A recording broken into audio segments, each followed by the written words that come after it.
world we live in these days. So with that, I would like to call to order today's Thursday, April 22nd meeting of the Missoula Board of County Commissioners. Happy Earth Day, or as CSKT, Confederated Salish and Kootenai Tribes Chairwoman Shelley Fiant said earlier today, from the tribe's perspective, every day is Earth Day.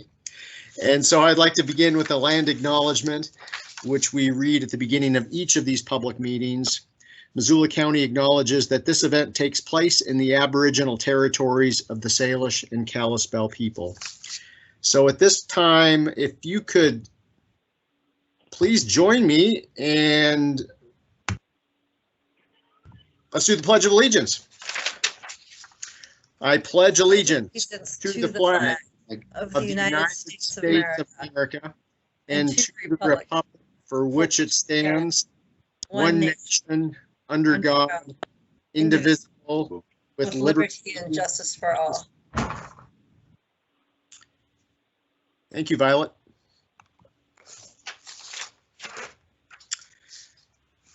So, public announcements. We have a proclamation to read today. This is Volunteer Appreciation Month. Commissioners Vero or Slotnick, would one of you be so kind as to read the proclamation? I'm happy to give it a shot. I think Juan read the last one, so I think I'm on for this one. Go, Josh. Thanks. That means you get the next one. Okay.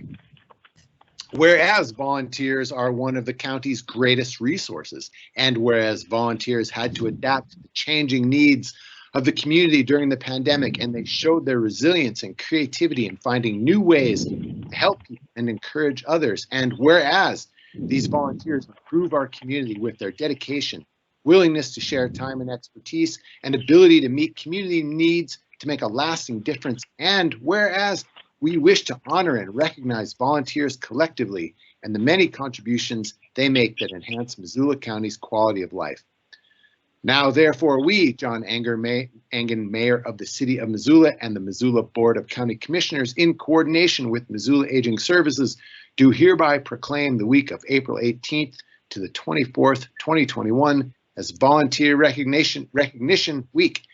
And we encourage all citizens to join us in recognition of our county's volunteers throughout this week and throughout the entire year. Thank you, Josh. And is there anyone from Missoula Aging Services who would like to speak? No pressure. Yeah, this is Laura. I am from Missoula Aging Services. I am the Volunteer Services Supervisor here. And I hope you can hear me with my mask on, okay? Yes, we can. Excellent. Just want to say to the commissioners and of course to the mayor, at Missoula Aging Services, we promote the independence, dignity, and health of older adults and those who care for them. And as you are aware, the aging population continues to grow and resources are limited in type and in funding. At Missoula Aging Services, we currently have 50 employees. Yet because of our volunteers, we are able to meet the critical needs in our community. With over 700 volunteers, we were able to get things done this year in our community. Volunteers make the community a better place to live and to work. Thank you so much for recognizing our community volunteers and proclaiming this week as Volunteer Recognition Week because they deserve it. Thank you so much. Thanks, Laura. We really appreciate that. Anyone else want to speak to this proclamation of Volunteer Appreciation Week? I think I said month to begin with, but... Earlier this morning, I got to sit in on the Kiwanis Volunteer Appreciation and Celebration of their Volunteers of the Year, the Lyle Heath Award. So shout out to Sentinel Senior Maddie Seltzer and, well, Aging Services Toby West, 84 years old, a volunteer champion. So nice. So we got an 18-year-old and an 84-year-old. Yes. That's brilliant. That's super great. And while we have the opportunity, if folks don't know, there are a ton of volunteer opportunities with Missoula County to participate in boards, committees, We interviewed someone yesterday from Clinton who wanted to be on the fire district board out there. So check out our website. There are a ton of opportunities that you can avail yourself of. So thank you, volunteers. And Dave, today is the first ever meeting of our Impact Fee Advisory Board. Yes. Very excited about. Long in coming. Fantastic. Well, the only other announcement I'd like to make is for any of you who have been following our proposed naming of the Higgins Avenue Bridge. As you know, the Higgins Avenue Bridge is being reconstructed as we speak, and both the City of Missoula and Missoula County thought this would be a fitting time to name a piece of significant infrastructure in the City of Missoula in recognition of the long friendship and partnership and collaboration and government-to-government relations with the Confederated Salish and Kootenai tribes.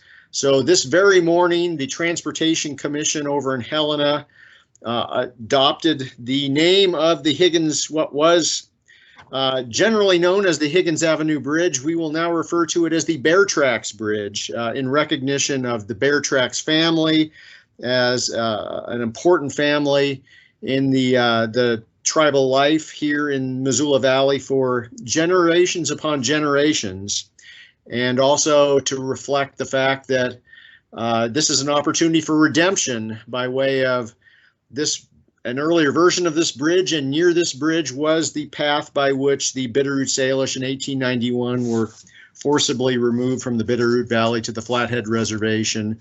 And in this sign of respect and recognition, we want to say that this place from time immemorial has been occupied by Native peoples, and they are still among us today and are our friends and neighbors, and we're glad to do this. Great. Well done. Any public comment on items not on the agenda? And folks, if you're not familiar with these sorts of meetings or this format, you will have a chance later on under public hearings to comment on any of the specific items that have already been noticed, but this is your chance to comment on anything that is not otherwise on the agenda, but within the purview and jurisdiction of the commission. Any public comment? Okay, seeing none. Our current claims list, and this would be claims received by the Commissioner's Office from April 1st through April 13th, total $1,996,129.79. If you want to know what that 79 cents was, go on to the online version of this agenda, click on the link, and you can drill down into what each of those claims amounted to. So we have a number of public hearings today. We have 6 public hearings, and the way we will work this is I will open each public hearing. The public hearing will begin with a staff report to be followed by comments from either the applicant or an applicant's representative, if that is germane to the topic at hand. There will then be an opportunity for public comment. That would be followed by questions from the commission. We'll then at some point have a motion. We'll have debate and then vote on the item. I would ask everyone, since we've got a long agenda today, to try to be as succinct as possible. Limit your comments to 3 minutes or less. Try not to repeat the exact same thing that someone else says. Just know we have noted it, and we'll take that into consideration. Be respectful of one another, and you only get one bite at each apple. And by that I mean you have one opportunity to comment on each of these items before us, and we don't want to get into back and forth of folks commenting multiple times or asking questions. Direct your comments to the chair, and we are off and running. I would like to open the first public hearing. This is the proposed Iverson family transfer. Nick, would you like to provide a staff report? Yes, thank you very much, Commissioner Strohmeyer. Let me go ahead and share my screen here, then we'll get going.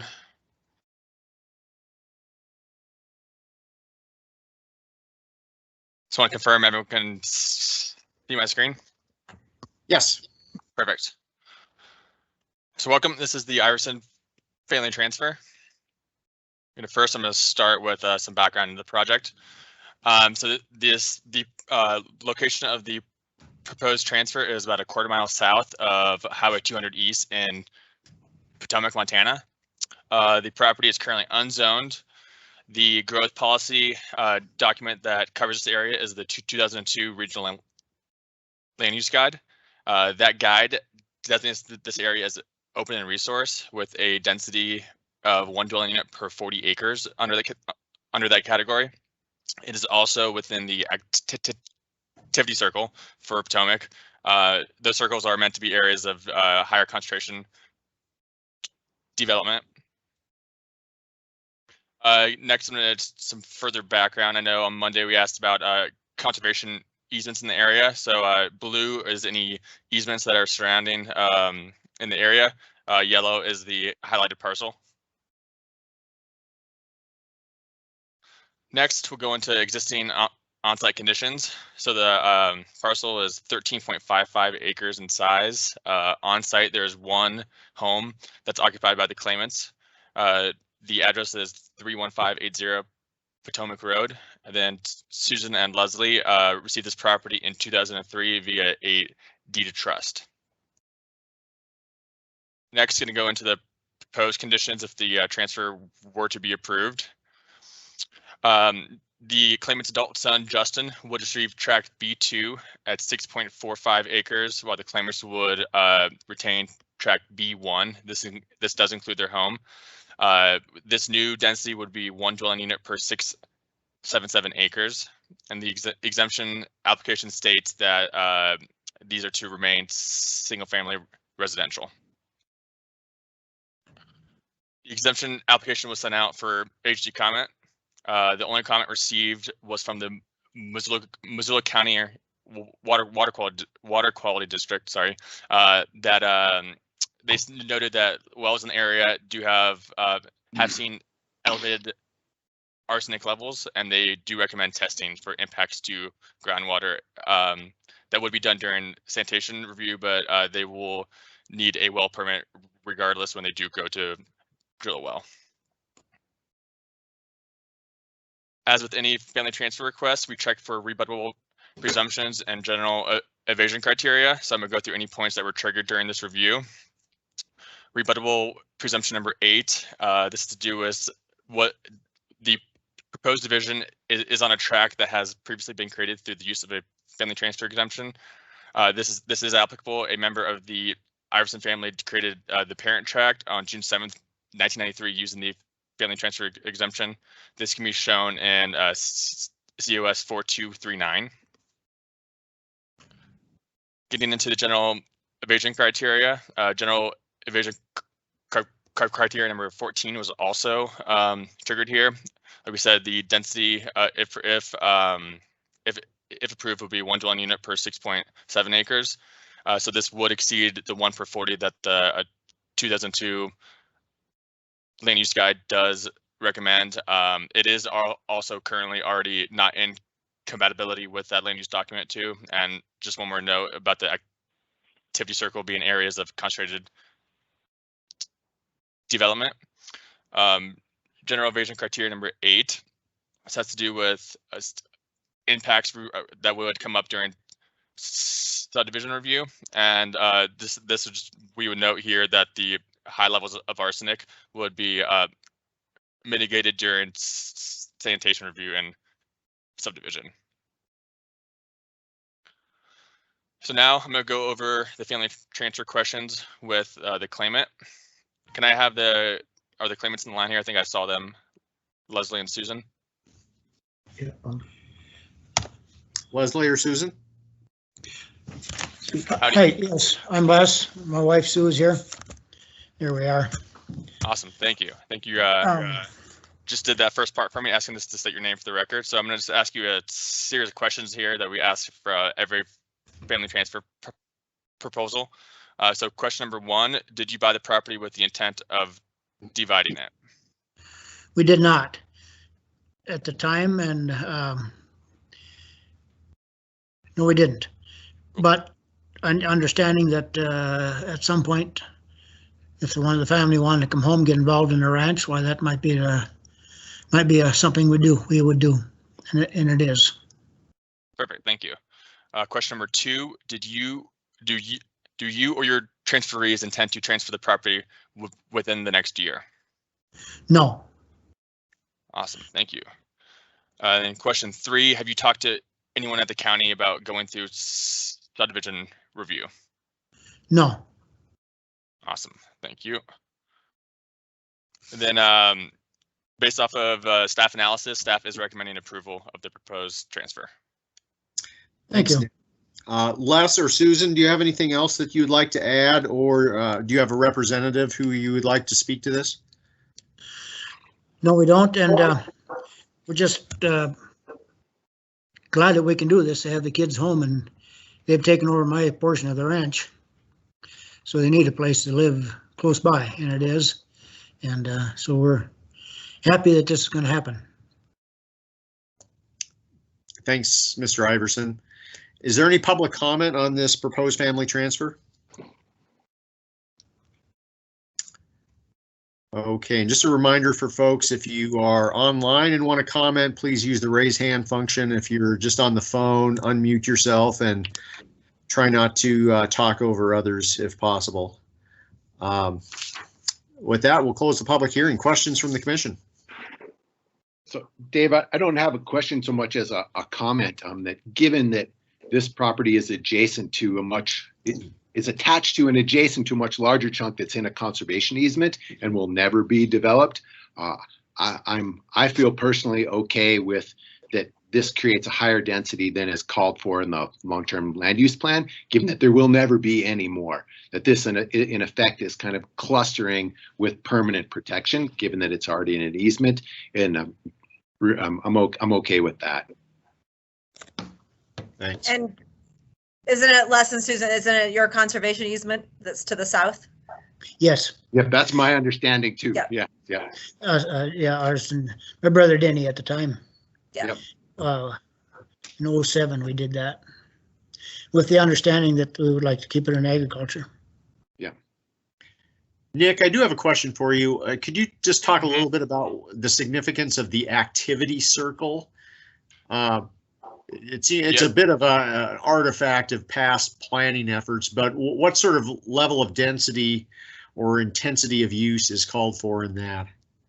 Yeah, so the 2002 guide doesn't call out an actual density in this area, but it does acknowledge that the rural communities that were planned using this guide would see growth. So they wanted to concentrate certain areas that already had concentrated growth, and those would be the areas for future dense development if that were to occur.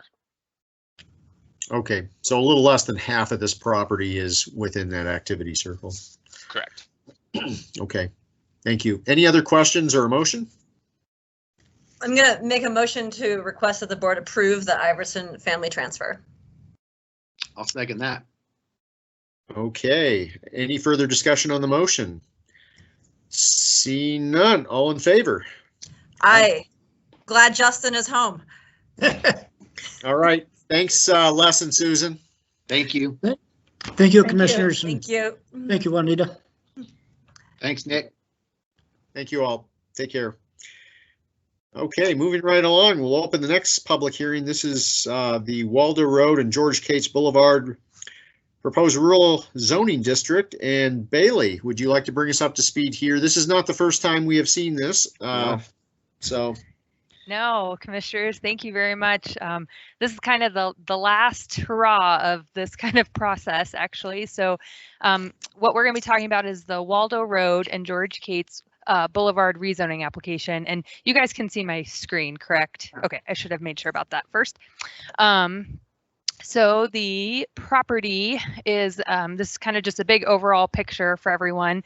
This is down here to the lower portion of the picture is the interchange with I-90 and Highway 93. The subject property is up here towards the top portion of the screen in red, and it is at the corner of Waldo Road and George Cates Boulevard.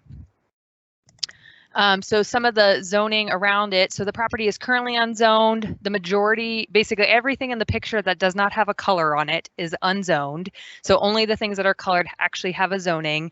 The CC2 Special Condition 35 zoning on the property to the east was recently approved here. I believe it was the spring of 2020 when it received its final, so 2019 to early 2020.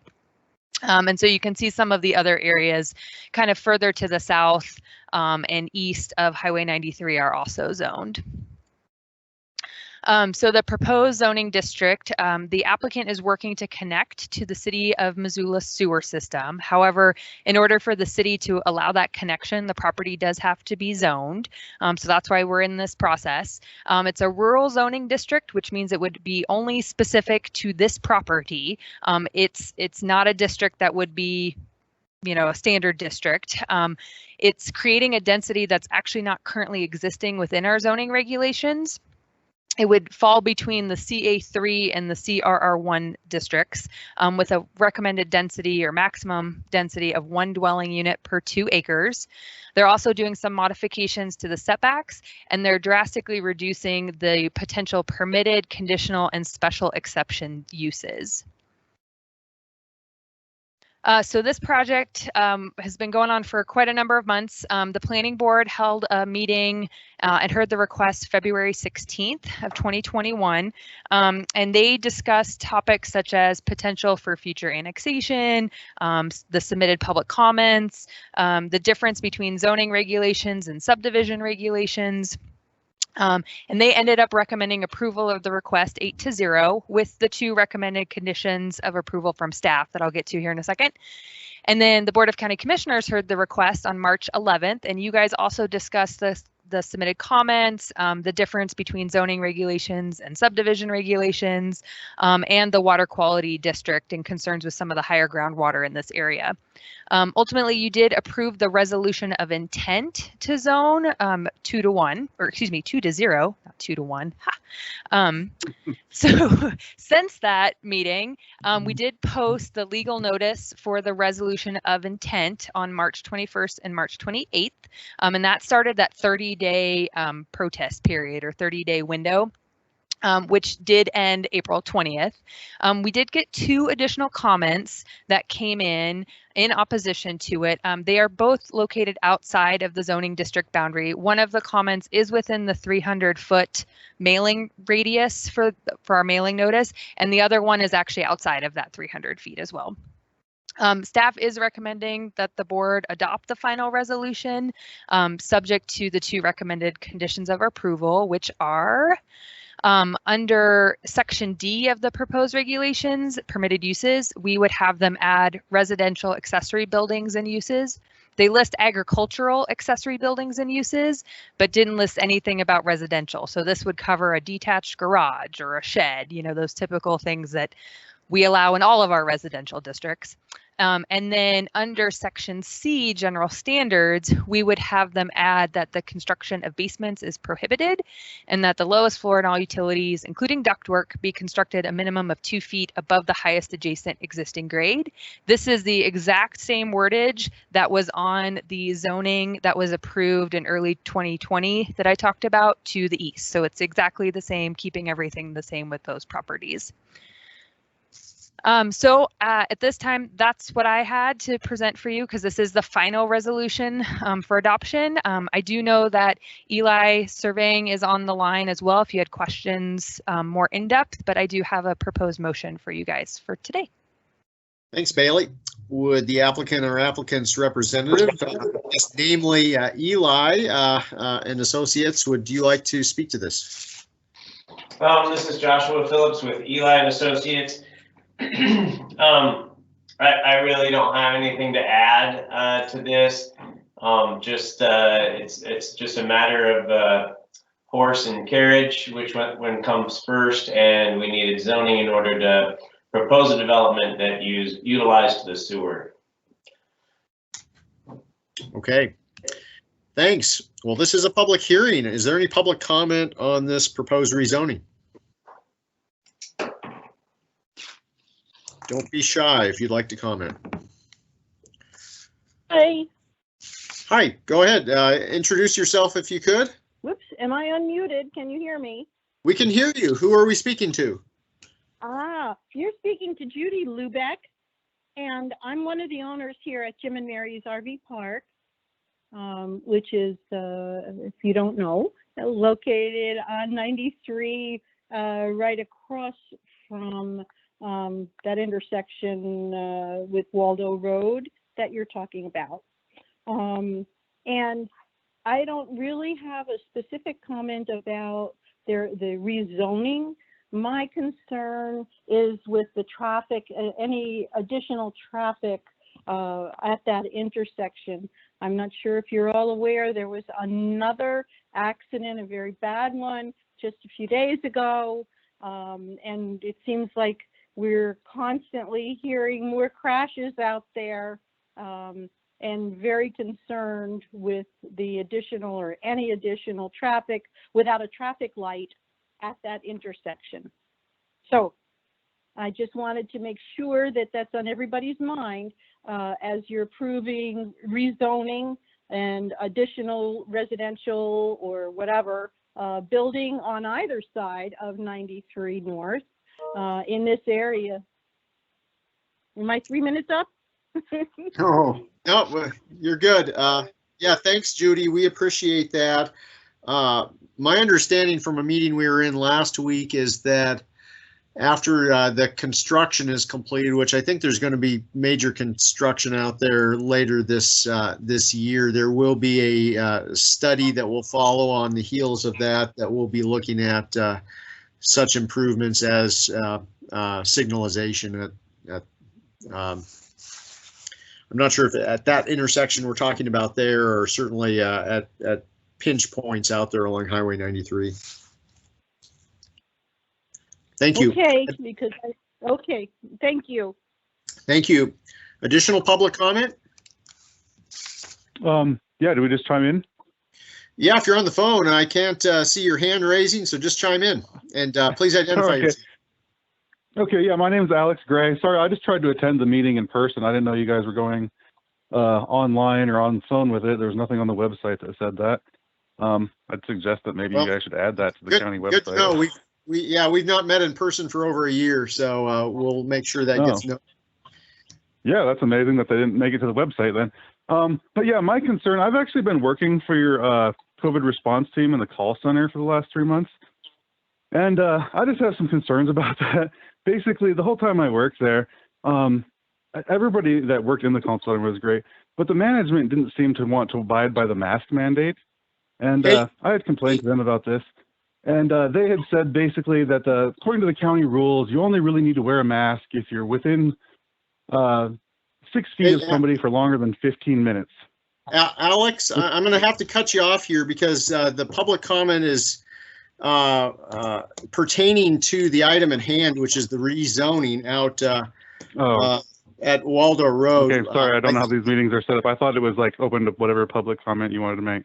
You know what? Why don't we follow up? Why don't we follow up after the meeting offline and talk about this? I know we've exchanged some correspondence on this. I've at least seen your correspondence on this in the past. So let's handle it. I sent an email in. I didn't really get a response.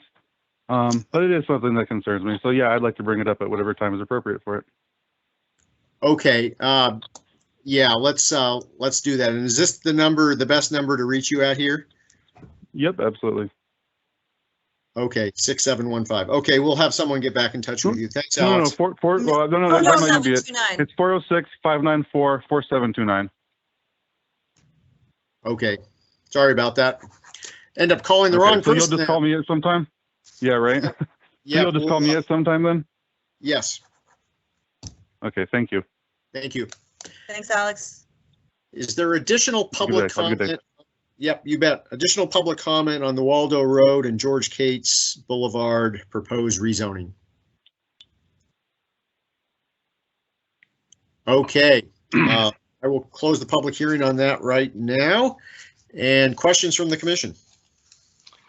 Dave, I don't have any questions. I remember the March 5th meeting like it was 5 weeks ago. Is that your motion? Yeah, unless you all have something to say, which is wonderful, I'm happy to make a motion. Go for it. Okay, thank you. I would move that the request to adopt the resolution to zone the unzoned parcel to Waldo Road and George Cates Boulevard Rural Zoning District be approved, subject to the recommended conditions of approval based on the findings of fact contained in the staff report, public testimony, and written comment. Leave it at that. Second. Any further discussion on rezoning? See none. All in favor?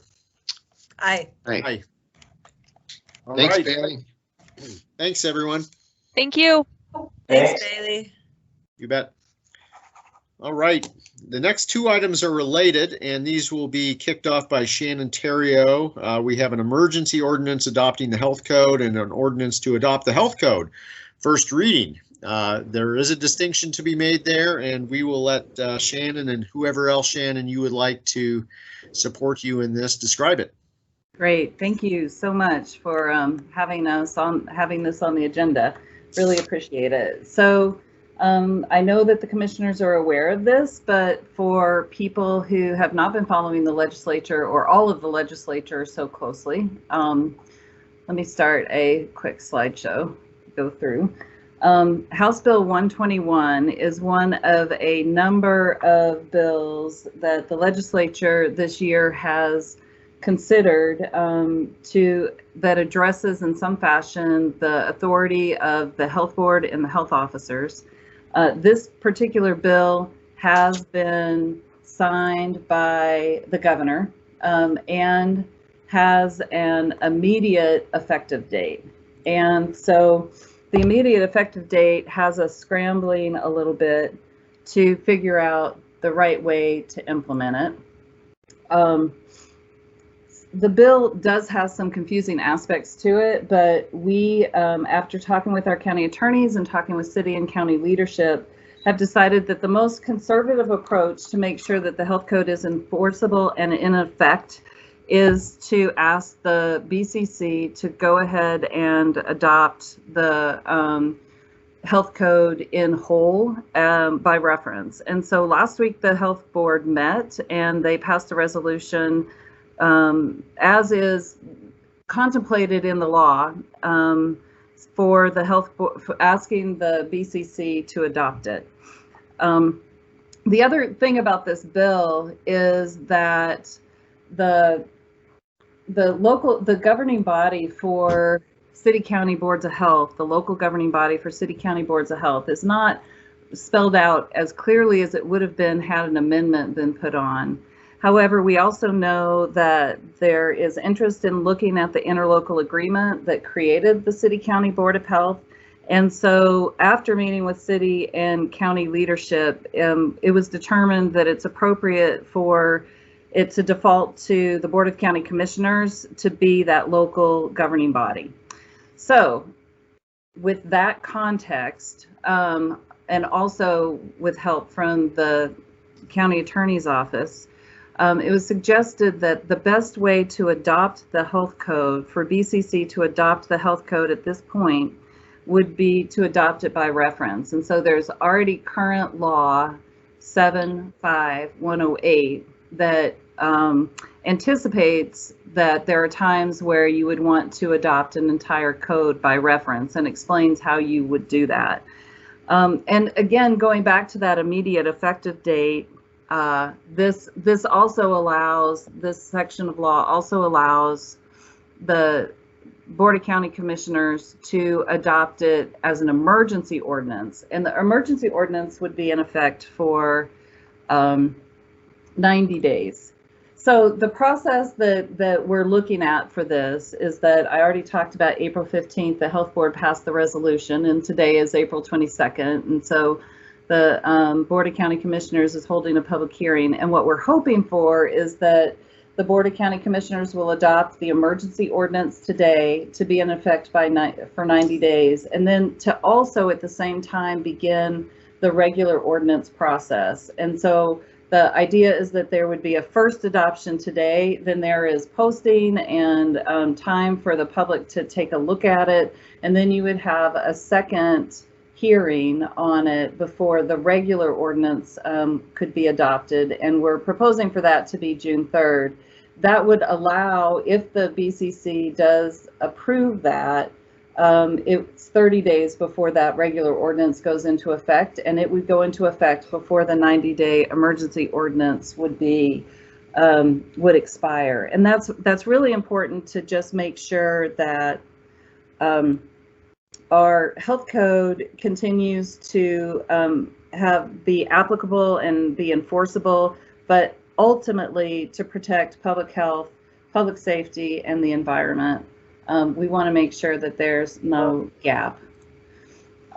So what does it mean to adopt the health code by reference? I'm going to go over the health code quickly, but with enough detail to let you know what's in the health code. We do have an administrative section and then 8 regulations. I'm going to tell you up front that the first regulation, wastewater treatment and disposal, is the most detailed, the longest, and so it's going to take me the most time. But I can also tell you that 2 through 8 will take me about the same time as the wastewater treatment and disposal systems. So don't fret when you see, you know, how long it seems to be taking to begin with, because I know that there's a lot on your agenda today, and I certainly want to be respectful of time. The asterisks here will come up again later, but those are the rules that have fees associated with them. And so the Missoula City County Health Code actually has been in effect in one form or another since 1966. That was when the wastewater regulations were first adopted, and then it was combined into a health code in 1994, and then some additional regulations have been added since that date. So I'm just going to start with the administrative section. The administrative section covers administrative processes, as would make sense. It deals with enforcement and compliance actions and the steps that we're to take as staff. So it talks about notices of violation and when administrative hearings are can be requested, and then board hearings and judicial review. So it gives people an idea of what their due process is. It does talk about penalties, and just as an important point, the law which allows you to adopt codes by reference does not let you adopt fees or penalties by reference. So both of the resolutions do have a penalty section, and so we're really asking you to adopt the code and associated fees minus the penalty section. And then the administration section also has very general information on inspections and permits, and then also spells out the process and the criteria for granting variances, and then talks a little bit about fees and how the code is amended or revised, some of which will have to be revised as we go along. So Regulation 1, this is wastewater treatment and disposal systems, also known as septic systems. So this really mostly covers on-site septic systems, but it's also covers under what conditions people must connect to municipal sewer. So there's some things that are adopted by reference, including DEQ4. That's a circular that's created by the Department of Environmental Quality that lays out a lot of information about septic systems, including design and installation construction criteria. So then we get into this general section, and that gives overall prohibited activities. For instance, it is not legal to contaminate drinking water supplies, degrade state waters with a wastewater system, for that system to enter directly into groundwater, for there to be access for insects, rodents, or other carriers of disease. You can't violate other rules, laws or regulations that apply to wastewater systems, and it can't cause a nuisance either by odor or sight. And then the general section also has a requirement that you can't construct a system without a permit, of course, but importantly, it requires that a structure that either is or is designed to be occupied by people have approved toilet facilities within 200 feet, and if there is plumbing in that structure, it has to be connected to an approved system. The next sections really deal with permits and the permitting process. So every county has to have a permitting process for septic systems. And so that section talks about when permits are required and what's required in an application and when applications and permits expire. And then there are some requirements for installers to be certified. And the reason that is that it is not possible to put every single rule that applies to a septic system installation on a permit. And so they really have to be generally familiar with the rules. And so there is an initial test and then an annual recertification that they do every year. And then, of course, the rule talks about final inspection and final approval. So now I'm down on about 9. So after all of the permit information, it goes into the information that we need in order to be able to write a permit and to be able to size or design a septic system. The first thing that you need to know is site characteristics. And so there's a chapter on site evaluations, and that covers the lingo, the nomenclature for how soils are described so that we're all on the same page with that. It also lets you know when additional processes are necessary, so that sometimes you have to just dig a hole to look at what the soil structure is, and other times you have to do percolation tests, which is basically to see how quickly the soil will take water. And then it gets into this location and design of wastewater treatment and disposal systems.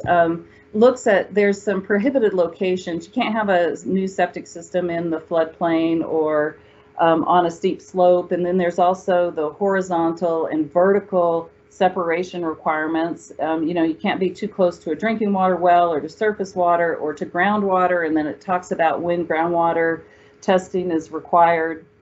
Then it gets into the design of wastewater systems. So wastewater systems have both primary and secondary treatment. And that section addresses the size of the tank and the pump chambers and how large the system has to be based on flow, or in residences, the number of bedrooms, and then also the soil. And when we're talking about septic systems, what we're concerned about, it's really 2 things. One, that the system is sized in a way that it will take the water away. It can manage that amount of flow, but also that the soils are such that it will treat the wastewater before it hits groundwater or somebody's drinking water well. There's also in this section details about pressure design systems, information about if you're going to use a distribution box versus a manifold, lateral requirements, there's rock and pipe, or there is gravelous. So it has a lot of those details in it. Next, we have alternative treatment systems. And so these systems are often used when those conventional either pressure or gravity systems are not appropriate. And so this rule does adopt the alternative system manual that's created by the City County Health Department and the Health Board by reference. That was last updated in 2015, but the examples of alternative systems that I'm talking about are things like shallow systems. We call them shallow cap systems or sand mounds, and that helps people be able to develop in areas that have shallower groundwater, or alternatively deep absorption trenches, which allows you to break through a layer that's less permeable to a more permeable layer. There are different kinds of systems that improve the treatment of the wastewater, trickling filters, passive aerobic systems. And then the alternative manual also deals with sealed and unsealed vault toilets, waterless toilets like composting toilets or incinerating toilets. So I'm not going through all of them, but you get the drift of what I'm talking about in terms of alternative systems. Then we have a section that's dealing with holding tanks, floor drains, chemical toilets, which are porta potties or portalettes, and camping. And that camping section basically allows the health department to require that the people give us a wastewater disposal plan if they are camping outside a licensed RV park for more than 30 days. And that has been quite helpful on a number of complaints. Then there's a section on experimental systems. So if somebody has a great idea for a new type of septic system, this lays out the process on how to get a permit and how to test it. And we have had some of those in Missoula County. Then there's a section on replacement systems. Replacement systems has its own section because sometimes you think about older parcels, you just can't, they can't meet the current requirements for a new system. And so there's some additional types of systems that are allowed there, absorption beds or seepage pits that aren't allowed in other, as new systems, but they also have restrictions on them. For instance, a seepage pit, which is basically you have a septic tank and then you have a pit that the water goes to. You can't use that even as a replacement system unless you have at least 25 feet to groundwater. And the reason is that it causes concentrated flow and preferential flow paths. And so it just doesn't do as good of a job treating the waste. And so you have to, instead of 4 feet of separation, you need 25 feet of separation in order to protect public health and the environment. Then we get into a section to cover what's required when businesses or houses are enlarged or there's increased use or boundaries change. And basically what we're trying to do when boundaries are changing is to make sure that they don't take away space that could be used for a replacement system, because systems will need to be replaced eventually. So if they're not going to eventually be on city sewer, we need to make sure that a replacement area is preserved.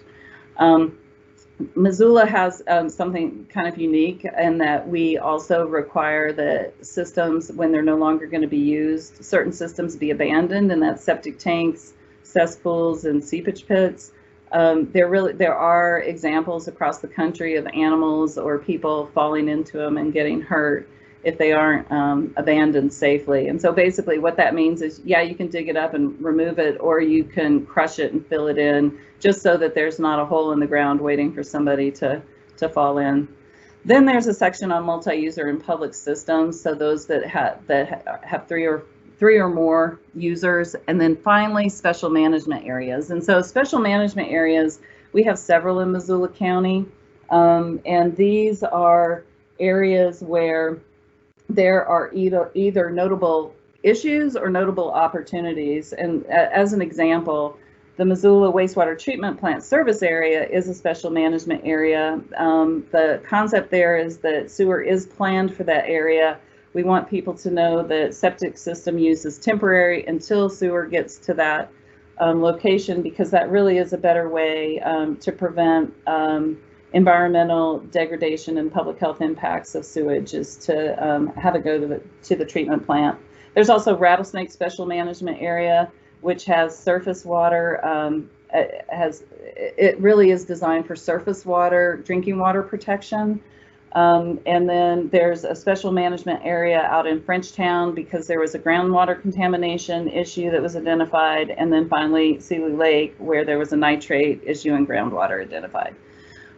So that is Regulation 1. Ladies and gentlemen, you are getting your money's worth today. Thank you. All right, so now we're going to go to the rest of them. Regulation 2 is the large group function health permits. This really was established to deal with large events like Arbor Days that were being held out in a field with not enough sanitary facilities or sanitation facilities. And for any of you who've been around a long time, you will know what some of the sanitation facilities were in those early Arbor Days. And so what that does is it addresses water and wastewater, hand washing facilities, garbage disposal, first aid, medical services for large events. And large events in this case is defined as you're going to have 1,000 or more people in that area simultaneously for at least 3 hours or more. But it also doesn't apply to places like the Grizzly Stadium because they are completely set up to handle large crowds. And so it really is to deal with these large events that are happening in fields where we need to make sure that they have the right number of porta potties, and that they have ways for people to wash their hands, and that they're thinking about first aid and medical services. So then we have Regulation 3. Regulation 3 is solid waste management, or garbage, basically. And so that regulation deals with the storage, handling, and disposal of solid waste. And it deals with how solid waste is stored on a property, how often it has to go to the landfill, at least once every 7 days. That you can't, of course, have trash just strewn around your property. An interesting part of this rule is that rental units have to have commercial garbage collection services, and that comes from back in the 90s. We were finding a whole bunch of garbage in the woods and garbage in other people's containers, and they just almost entirely tracked back to rental units. It also addresses construction and demolition sites and how you have to deal with the garbage on those sites. And then, of course, it says you can't bury trash, you can't burn trash, and you can't go out and dump it in the woods somewhere. And then it ends with saying you have to deal with hazardous waste in, as the state law requires you to. It has to go to a Class 1 landfill, which is different than our landfill, which is Class 2 landfill. So something that's established for to deal with hazardous waste. Then we have Regulation 4 that deals with food service establishments. These are in addition to state regulations. It does adopt them by reference, and there is some stuff that started out unique to Missoula that kind of the state and honestly the nation has caught up to. And an example of that is that for a long time, I think it was since the 90s, Missoula, it was the rule in Missoula that you can't have bare hand contact, direct contact with ready-to-eat food. And it's also called the glove rule. That's now a requirement statewide, but when that became a requirement statewide, it was not an issue at all for our restaurants because they had been used to that and had not been touching food for a long time. It addresses temporary food services. So in the past, temporary food services had they used to get a license from the state, but then they were finding that just wasn't working well, so the law changed, and instead of state licenses, they get local permits. And so that section talks about how, what you need to do to get the permit and what it means to be a temporary food service. And it goes right into then the mobile food service establishment. So a temporary food service establishment is what you think of. It's a booth that's set up at an event, but it is at an event. A mobile food establishment can drive around. It's self-contained for the most part. It often has a commissary that it's dealing with.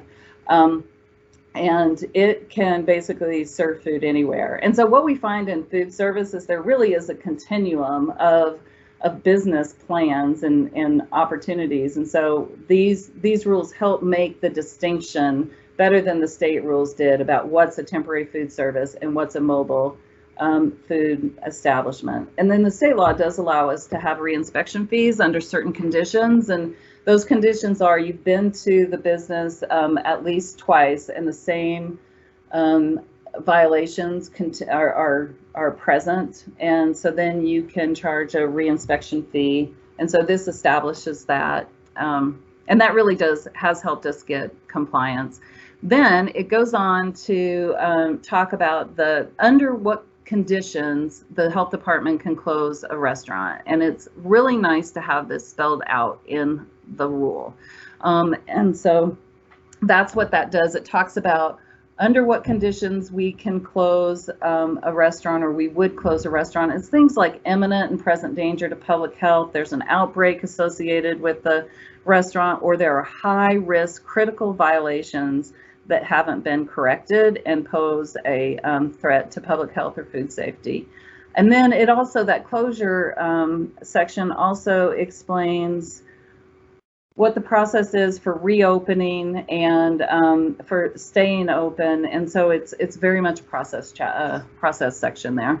And then we've, like the glove rule, we have required some training. There is like evidence that when you have a manager at the restaurant who is trained in food safety, understands the concepts of food safety, and models those concepts with staff, that they are way more likely to follow the necessary steps to keep food safe. And so we've required that certification for a while. It's now required across the state. And then there's also some requirements for food safety training if a restaurant is closed or if there's repeated violations. Then we have the plan review process and application contents. And then interesting, wild mushrooms, that seems weird, but wild mushrooms have some requirements at the state level that were totally not spelled out well. And so Missoula, we took it on ourselves to figure it out. And in fact, it's a model that's used across the state in dealing with how you make sure that wild mushroom pickers know what they're picking, and that the mushrooms that you see down at the farmer's market are safe to eat. Okay, so whoops, I keep clicking the wrong thing here. Let's see. So Regulation 5 is water well protection. This one we established in 2013. No, I guess we amended it in 2013. It was established just a year or two before. And this is a well permitting program, but it is only for the location. So the water well driller, the Board of Water Well Drillers, is the one that is in charge of how a well is constructed. But what we were finding is that people weren't always drilling wells where they needed to go, where they were approved to go. And sometimes what they were doing is they would drill a well, and either their own or their neighbor's septic system would then be in violation. And so we could really only deal with it in terms of what was going on with the septic system and not the well, and that wasn't a good system at all. So we've had well permits for almost a decade now, and this section, this rule basically talks about when the permit's required, what happens if you drill a well and you don't get any water, and so you need to drill a well in a different spot. It talks about siting requirements, that you have to do it. You have to put the well where it's been approved through the sanitation and subdivision review process, and you can't be too close to a septic system. And in some cases, there's distances from surface water, and then inspections and the obligation for inspections.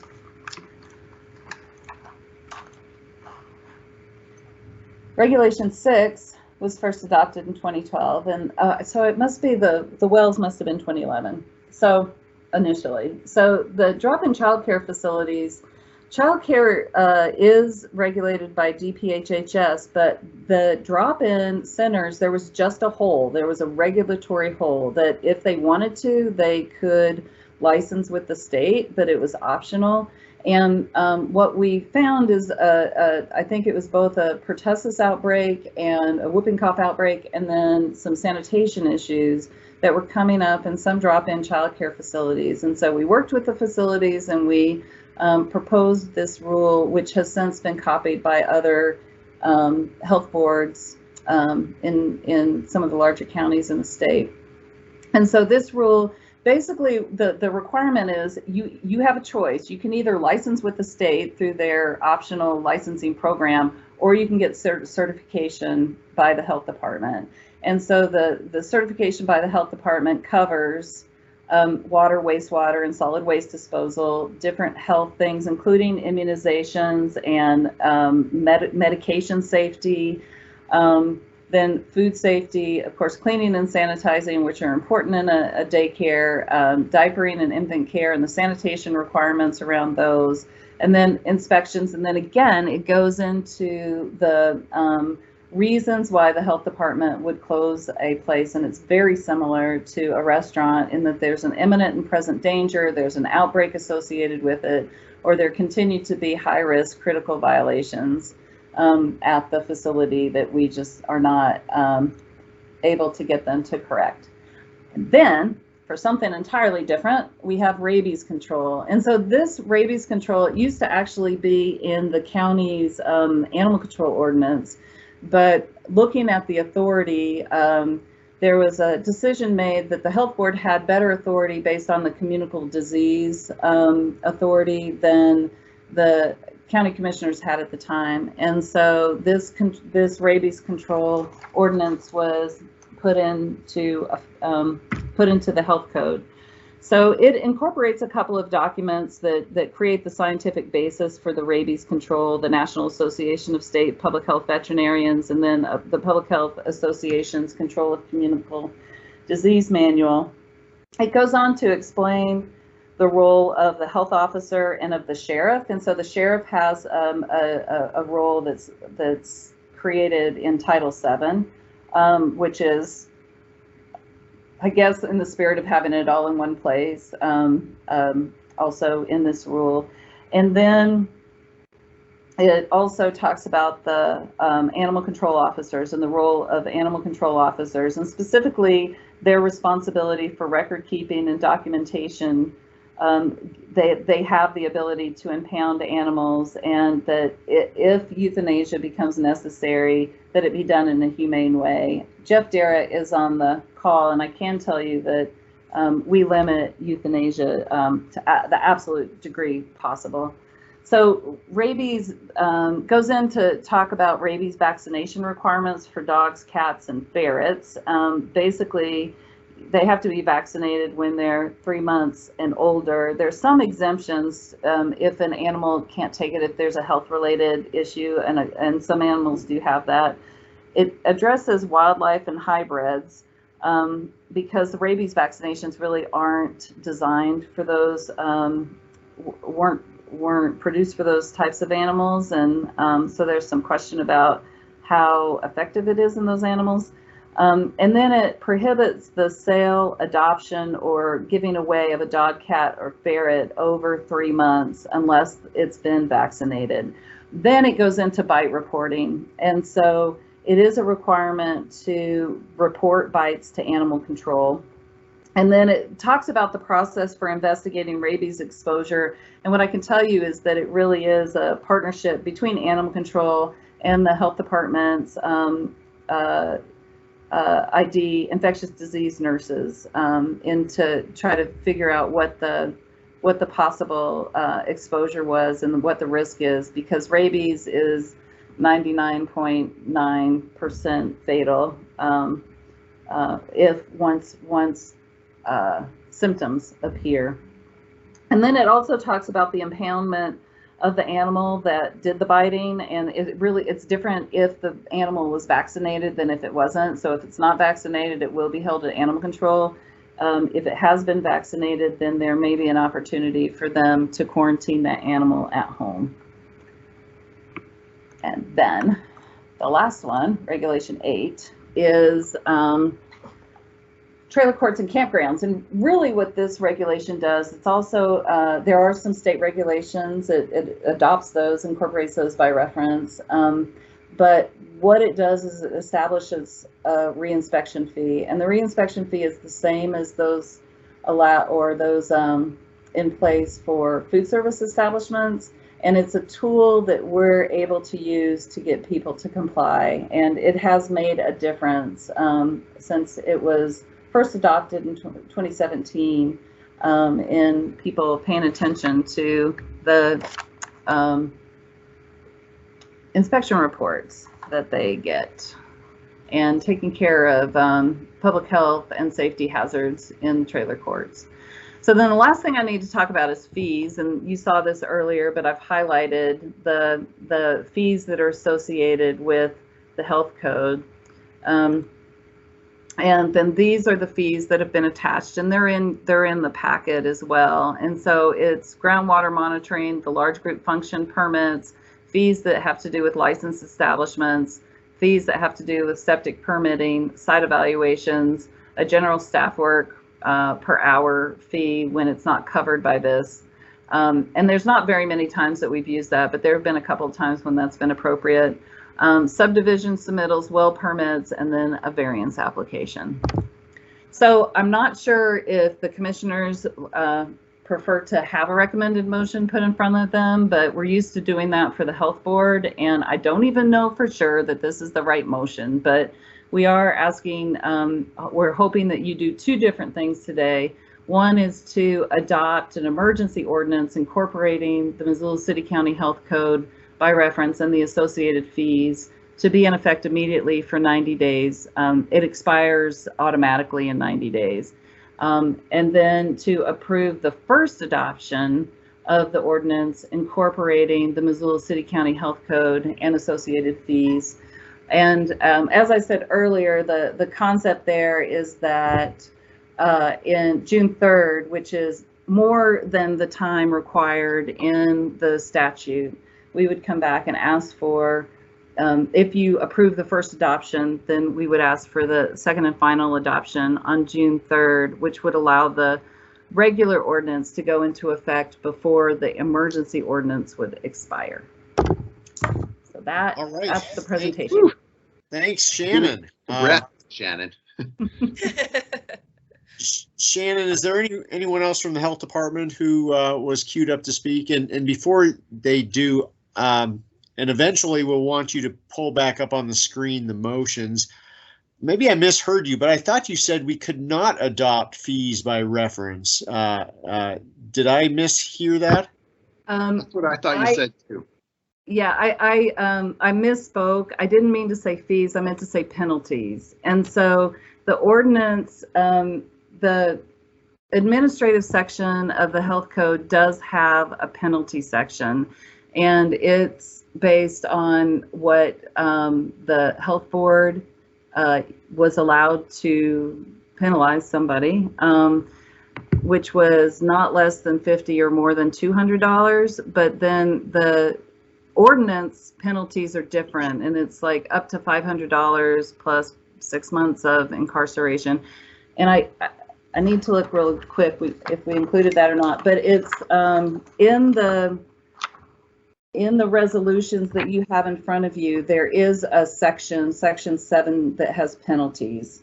And we did leave out so the state law 75109 allows for up to 6 months imprisonment, but we never use that, and that's probably not the right way for the prisons or jails to be used. So we just left it at a potential fine of up to $500. I know Anna Conley is here somewhere, and she can talk about that a little bit more too. So again, just to clarify, by what you just said, it sounds like we are adopting penalties also.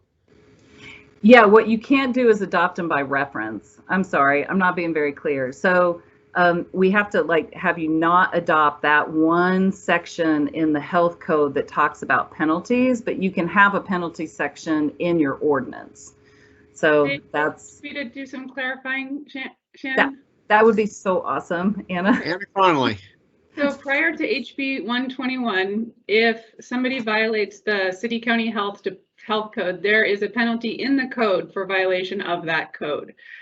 That is not something that you can adopt by reference, because the state law that allows commissioners to adopt codes by references excludes the ability to adopt that code's penalty system. So instead of the code's penalty system, what we have is the system under state law for violations of county ordinances.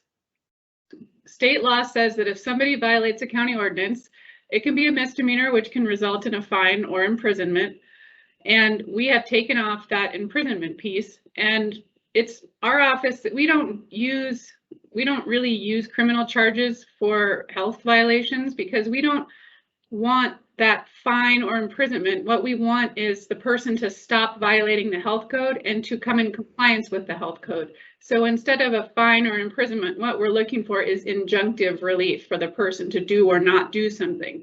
And the only way to get that injunctive relief is through a civil action to enforce the county ordinance or the code. So we've specified in the county ordinance that there is a possibility of a criminal penalty of $500, which is consistent with state law with regard to county ordinances. But we've also added that that doesn't preclude us from pursuing injunctive relief, which is the civil action that we would take if we had a serious infraction of what you're adopting by reference. Okay. And if it would help, I can put the resolution up on the screen. I don't know if you want that or not, but. Would that be useful for anyone to see the resolution? Why don't you go ahead and throw it up there on the screen, Go ahead, Shannon. yeah. And, Okay. and if you want to pass the baton to any of your colleagues. Please, Actually, no, I will tell you that Gina Miller is on the line, as is Jeff Dara, in case you have specific questions about the code. And then, of course, Anna is here to answer any other questions, legal questions that you have. But basically, I just hogged all the presentation for myself. So can I just throw out a comment? So the issue is here that because of this new law, our old code is going away. And what we're doing is adopting temporarily the code we've had for quite a long time so that we're not codeless, for lack of a better word. Is that am I getting that wrong? No, you're exactly right. It's just, this is a very ambiguous set of laws that we're now dealing with. And we are interpreting them to be safe, that they require immediate adoption of the health code in order for the health code to continue to exist and be enforced in our county. There are other interpretations of HB 121 that would make it not retroactive, for example, but I don't know that I think that that's a safe way to interpret HB 121. I think the safest route is for us to interpret it as we understand its intent, which is, if you want to enforce a health code, you have to have your commission adopt that code. Yep, that's thank you. And so what we're doing is kind of a careful, conservative approach. And I guess what I wanted to say for anybody listening is the only new thing about this code is the circumstances upon which we are adopting it. This is the code we've been living with for a very long time. There aren't a new set of rules. They're only new because they're laid down underneath this new umbrella of HB 121 that says the commissioners have to play this role, that people who own RV camps or restaurants or installing septic systems are not going to have whiplash with a bunch of new rules. This is the same thing we've been living with forever. We're just responding to a new lay of the land the legislature has laid out before us, so we get to continue to live in a safe and healthful environment amidst some regulations that are conducive to those conditions. Yeah, and Josh, just to build on that, you're exactly right. I mean, this is clearly just something the legislature is now requiring for us to preserve the status quo. And the reason that this is both an emergency ordinance and a non-emergency ordinance is because I think it would be, frankly, a serious public health emergency if all of a sudden all of the regulations that you just heard about disappeared.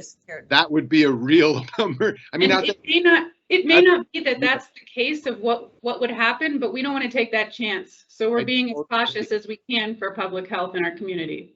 As we should be. And thank you for catching this.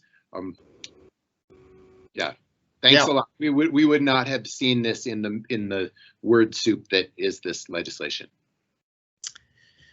Thanks, Josh. And just to put an exclamation point on it, the careful presentation that Shannon just delivered to us contains nothing novel that does not already exist on the books right now. So this is not just new stuff that's come out of thin air that we're proposing to adopt today. Okay, with that, let's open it up for public comment. Is there anyone who would like to comment on either the emergency ordinance or the permanent ordinance, which essentially by reference adopts what we already have today? If you are on the line, please raise your hand and I'll call on you in order. If you're on the phone, and let's exhaust the folks online first, and if there are no hands that get raised, then let's go to the callers. And just as a reminder there, you'll need to hit *6 to unmute yourself. Anyone online who would like to comment?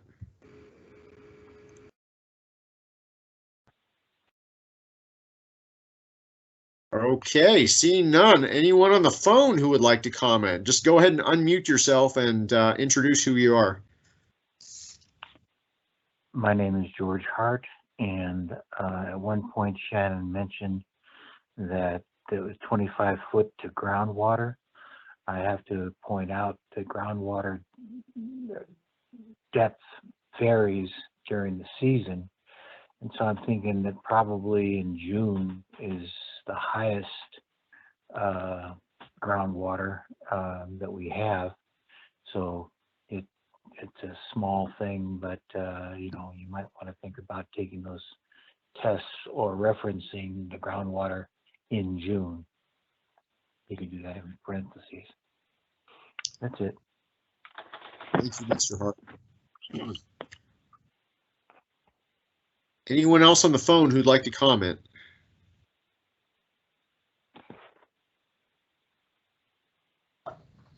Hit *6 and unmute yourself and start talking.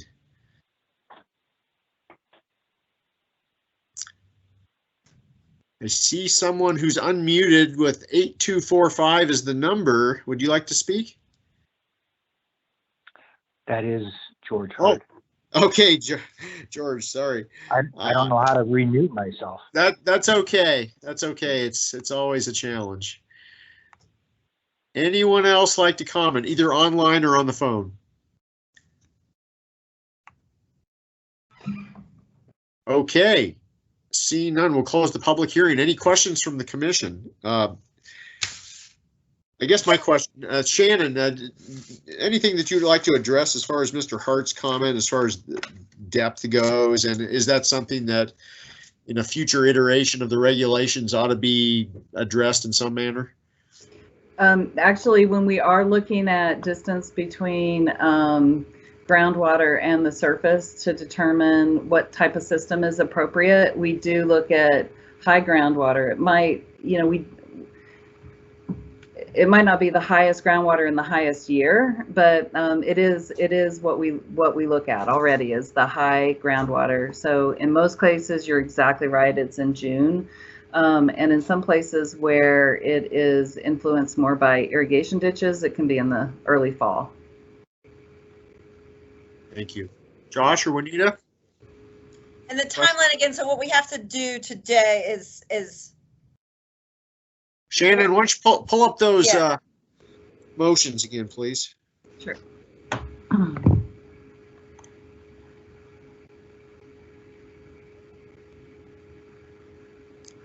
So we make these motions today, and then as a reminder, Shannon, when will we be back again?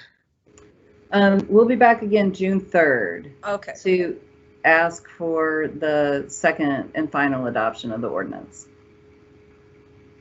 Okay.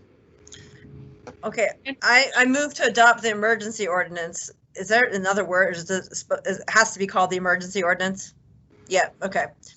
The emergency ordinance incorporating the Missoula City County Health Code and associated fees by reference to be in effect immediately for 90 days. That's in order. Let's go ahead and take these individually. Josh, you want to? I'll second that. Any further discussion on the emergency ordinance?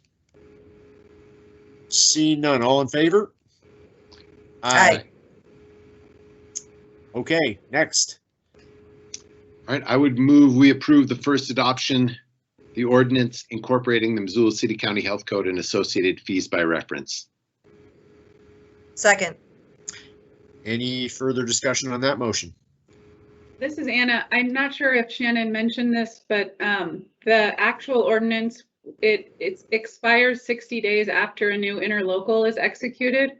So essentially the interlocal agreement could address this governing body definition, and so there could be a desire for the county to adopt some of the code and the city to adopt some of the code after the interlocal is revisited. So I just wanted to point out that this does expire by its own terms 60 days after a new interlocal agreement is entered into. Okay, thanks, Anna. Any further discussion? Seeing none, all in favor? Aye. Aye. Okay, thank you. Thank you so much, Shannon. And Anna. Thanks a lot, Anna and Shannon, for catching this amidst all the legislative hubbub and making sure we're still safe. And I also just want to thank you for being so willing to figure it out with us. That's very helpful, and we feel better about it being that we know it's still in effect. So appreciate that. We are actively supportive. Great. All right. And this is a long haul today, so without objection, how about we take a 5-minute break? Oh, thank you. Thank you, Recess, and we'll be back in session here at 3:25. Okay, it is 3:25, so let's reconvene here, and we will finish off the day with a couple of related items pertaining to the proposed Macaulay Meadows subdivision. Beginning with a review of new information and then the subdivision as a whole. And we'll begin with a staff report from Tim Worley. Tim, it's all yours. Thank you. Good afternoon, Commissioners. Tim Worley with CAPS. And just by way of clarification, we're essentially bundling these two agenda items today. Because of the time that's elapsed with Macaulay Meadows, I feel it's pertinent to deliver the staff report as a whole, and then I will interweave the new information piece as part of that. So consider the next two agenda items to effectively be bundled today. So again, we're talking about a major subdivision in target range proposed as Macaulay Meadows. TITAM LLC is the applicant. Professional Consultants Incorporated is representing the applicant. Just to provide some history for Macaulay Meadows, it went to Planning Board on the 6th of October. The initial hearing before the County Commissioners was on November 5th, and that is when the new information was first introduced. As a result of that, the hearing was continued to the 10th of December and further extended to January 14th, where there was a subsequent request for more time from the applicant, and the hearing was essentially left open. So that brings us to today, April 22nd, which was noticed in the Missoulian, and adjacent property owners were also notified about this date of hearing. So today what I'm going to do is present the subdivision. I will summarize the new information, and again, we're essentially bundling these two items today. And Commissioners, it will be important to consider the new information in the decision that you make, whether that be today or down the road at a subsequent hearing, should that happen. So the subdivision is a 14-lot subdivision on about 28 acres with a 3.5 acre common area. There are no variances proposed. The 28 acres is located in target range between Humble Road and Ringo Drive at the base of Macaulay Butte. There's an existing home on the property, as well as a number of agricultural outbuildings. The topography on the southern end of the property is steeper, and then the northern end of the property is essentially flat. There are 2 roads proposed on site as part of the subdivision design. An extension of Ringo Drive all the way to Humble, and then Ponderosa Lane, which accesses the properties on the southern end. The northern end of the subdivision, as I mentioned, is flat, which is represented in this slope map by yellow colors. And then on the southern end of the property, you can see the steeper topography in red. 25% slopes are represented by the crosshatch. These are some photos taken from Humble Road looking to the southeast across the gentler sloping portion of the property. The photo on top is looking at the existing home looking to the southwest from the end of Ringo Drive. And the photo on the bottom shows the agricultural outbuildings from Humble Road looking southeast toward the Butte. Right, getting into growth policy. The target range neighborhood plan splits the property out actually into 2 designations. A residential 1 home per acre designation on the northern end, and then parks and open space on the southern end. The Missoula area land use element, which dates to 2019, lumps the entire property together as rural residential and small agriculture.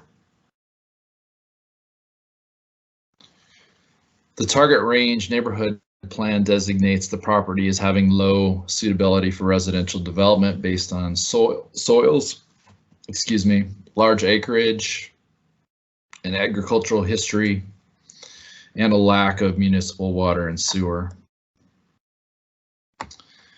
Again, Missoula area land use element designates the property as rural residential and small ag with a residential intensity of up to 2 homes per acre. Agricultural uses can be primary or secondary to a residence. Development is encouraged to be designed to protect agricultural land as well as wildlife habitat and movement corridors.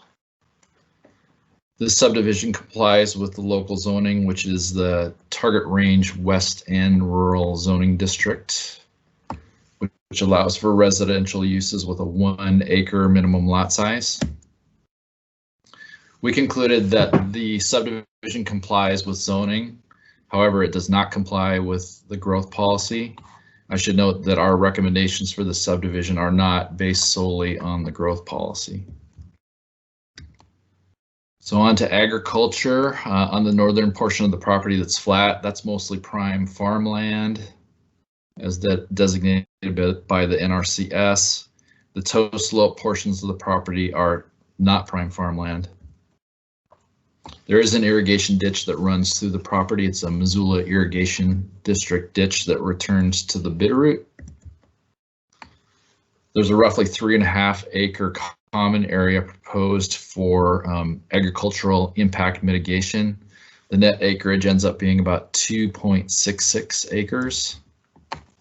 It's intended to be restricted to agricultural uses. It will have access to the irrigation ditch. At least one of the traditional agricultural buildings will remain as part of this lot, and it's intended to be a working farm.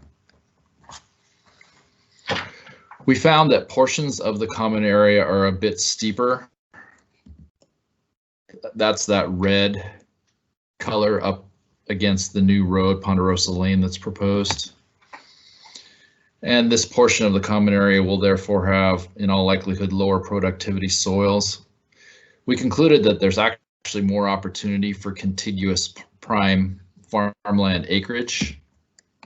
And again, that net acreage for this common area is about 2.66 acres, Our conclusion was that there will be a significant loss of over 10 acres of existing high quality ag soils as a result of this subdivision, and that restricting 3.5 acres, of which approximately 2.66 would be considered usable farmland for ag, does not reasonably mitigate the subdivision's potential adverse impacts to agriculture.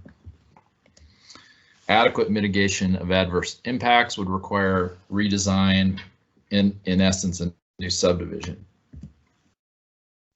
So on to local services, there's a fairly complete public road grid network here. You can reach the subdivision by Humble Road on the western edge or Ringo Drive on the eastern edge. And Ringo is proposed to be connected through to Humble as part of the subdivision design. Again, 2 on-site roads proposed that will be built to county standards per the proposal. There's also 8-foot wide walkways along each of the roads proposed, which meets the standard in our subdivision regulations. This is considered a combined appropriation, despite the number of wells, the individual wells proposed as part of the subdivision. Because of that, it's tapped out, or capped out, I should say, at about 10 acre feet per year, which requires a plan and approval by DNRC to stay under that 10 acre foot threshold for domestic usage. The ditch does run through this property, which allows for irrigation on particular lots and the common area. And there's selective well irrigation outlined in the plan to stay under that magic 10 acre foot number. And also landscape irrigation is proposed to be limited as part of the plan, with limits to lawn and landscaped areas. So they've devised a plan and it's been reviewed and approved by DNRC. Individual septic systems are proposed for the subdivision, which is a design supported by the Health Department, Water Quality District, and City Engineering. And because this is in the Missoula Wastewater Treatment Plant service area, a future plan connection to a municipal system has to be part of the overall design. As I mentioned before, there's a 3.5 acre common area proposed. The parkland dedication total for this subdivision is about 3/4 of an acre. So that standard is met by the common area proposed. 2 5,000-gallon cisterns are proposed to provide fire protection, which have been given preliminary approval in design by Missoula Rural Fire. There's been considerable vegetation change over time on this property. The photo on the left dates back to the mid-1950s. The photo on the right is probably within 5 years old. Particularly ponderosa pine and juniper have really grown over the years. And so we definitely wanted to take a look at WUI fire suppression issues. Those have been reviewed by Missoula Rural Fire.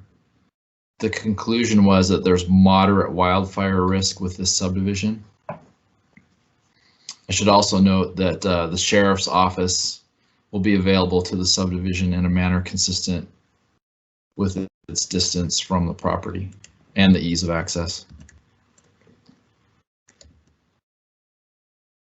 This is a view of the property looking south toward Blue Mountain and the Bitterroot River. If we zoom out a little bit, here's the property right here. Bitterroot River, Macaulay Butte, Blue Mountain Recreation Area, Blue Mountain Road. The subdivision butts up against a 278-acre conservation easement. It's adjacent to an open space cornerstone. Cornerstones are areas with high open space values and can contain a unique combination of resources and open space values. Five Valleys Audubon Society commented on this subdivision, noting an updated understanding of bird migration patterns. Particularly, they cite a bird survey in southeast Missoula, which documented an estimated 1,300 individual birds representing 21 species, and that area consisted of what's known as stopover habitat, with birds descending from migration altitude. It's estimated per Five Valleys Audubon that this area too is likely stopover habitat, evidence being 210 species documented on the Knife River ponds over a 4-year period. It's also adjacent to, the property is adjacent to the Clark Fork River Grass Valley important bird area, which stretches beyond Frenchtown to Huson, a bird conservation area of continental significance. Five Valleys Audubon's conclusion is that there's mixed habitat on the property, overstory trees, grasslands, conifer edges, and open space, and that homes on the butte would shift bird use away from the area. In some cases, the only buildable areas on those southern lots are on the southernmost portions of the property. So we concluded that significant disturbance of wildlife habitat can be expected. Property size and proposed density offers opportunities to mitigate adverse impacts, but would require redesign. Mitigation of the impacts to the natural environment and native veg would require significant changes to subdivision design and development restrictions that would require re-review. So emergency services, water and sanitation are available to the subdivision. Per the subdivision regulations, no build areas have been delineated. Those are the 25% plus slope areas. The subdivision meets the basic survey requirements in our regulations. We've concluded, though, that the developer has submitted a plat which doesn't comply with the requirements of the local subdivision regulations with regard to mitigating certain adverse impacts. However, this proposal has followed the necessary application procedure and has been reviewed within the procedures of our procedure chapter, which is chapter 5. The subdivision meets requirements for utility easements and physical and legal access. And I will briefly turn things over to Bailey Minnick, who will summarize public comment on the subdivision. Thanks, Tim. So just to give an update for public comment. Bailey, we're getting some bad echo. If everyone could mute their computers or phones, that would be great. Is that better? No, not yet. Testing, testing. How's that? That's better. Okay. Okay. I'll start again here. So I'm going to go over the public comment, the dates, kind of what we went through with it very briefly, and then also just so you understand the public comment that was in the packet. And what we did with this one, because of the number of times that it has gone through the planning board and the county commissioners, you'll notice in the packet we did a link on SharePoint through the county commissioner's office. Violet was a great help with that. And we kind of broke it out into 2 sections. So there were comments that were prior to your November 5th board meeting, and that included everything that was with the planning board, et cetera. That was all in kind of beforehand. And then we have new comments, obviously, as of today, up to today. So originally we did a number of public comment request or outreach for public comment back in September. So we mailed notice within 300 feet of the subject property in September. We did a legal notice in September 13th and September 20th in the Missoulian, and we did post a sign on the property as well at that time. And so those comments are the ones that came in with prior to November 5th. But there were 10 comments in opposition at that time. And they included things of, issues with development on the butte. I've listed basically kind of the main ones, topics kind of on, as you can see on the slide, issues with the steep slope, traffic and access, impacts in the neighborhood, wildlife habitat, that the butte is a really iconic area, the need for bike lanes and sidewalks along Humboldt, and impacts to the viewshed of the butte, and that the butte is a community value. So then after that November 5th meeting, we did do some updated mailings as far as the extension in January. And then with the new information, we also did a new public notice to the adjacent landowners within 300 feet. That went out on March 31st. We also did a new legal in the paper, and that went out the end of March 28th and April 4th in the Missoulian. And so this slide is now out of date. We had another comment come in late this afternoon. So we actually had 12 comments that were received in opposition prior to this meeting as well. And a lot of the comments were very similar or very much the same issues that kind of popped up and came through. But I would notice that there were a number of comments regarding potential issues with water quality as well as water quantity, and more concerns about if there were septic systems more on the butte area, and if those failed in the future, what would be the impacts to water quality downstream of people. But a lot of the comments were very much the same as far as wildlife habitat, concerns with the steep slope, loss of ag lands. And then one comment did have some questions about the potential for zoning variances after the subdivision approval, especially on the steeper slope issues, where in our zoning, we state that you can't go over 25% slope, but you can have a engineer certify, maybe there's no other options. And so the potential that, even though there are these areas that aren't shown as buildable that could potentially become buildable down the road with a zoning variance or some other deviation after this process. So that's kind of it in a nutshell. I can go into way more detail, but I know they were all as part of the packet too. So Thanks, Bailey.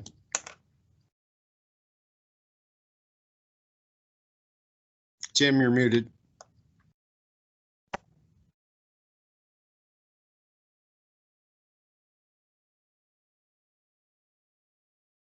Still muted, Tim.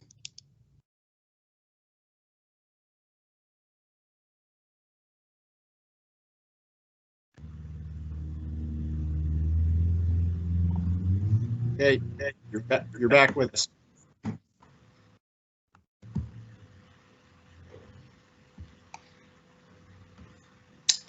All right, thank you.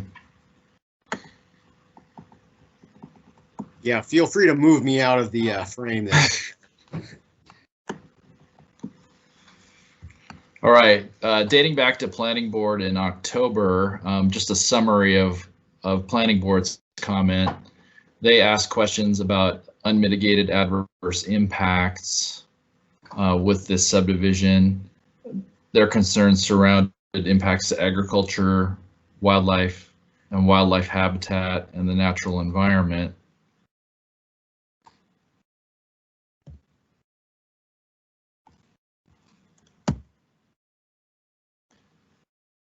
They did ask the question as to whether there's some sort of prescribed set-aside metric in our regulations, and there is not.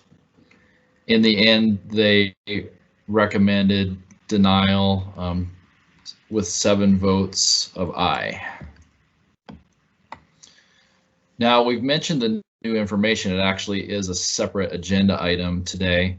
We determined in November when the new information came in that it was relevant and credible information, which requires us to schedule a hearing within 45 days, and that's why we had a subsequent hearing on December 10th. This information has been distributed for review and is available on our website. It dates back to actually November 4th, 2020. It's from TerraQuatic, a consultant working on behalf of the applicant. It's essentially an answer to Five Valleys Audubon's comments, and it's a plan for mitigation of impacts.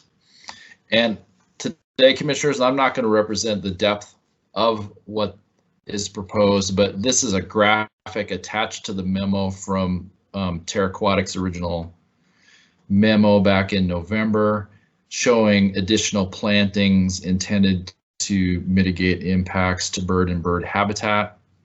That's been followed up on, by the way, and I will speak to that briefly. So again, starting in November 5th, we had this new information brought forward. That hearing was continued to the 10th of December and then eventually to the 14th of January. And at the January 14th hearing, Five Valleys Audubon was encouraged to provide information supporting their position. And they did that on the 27th of January.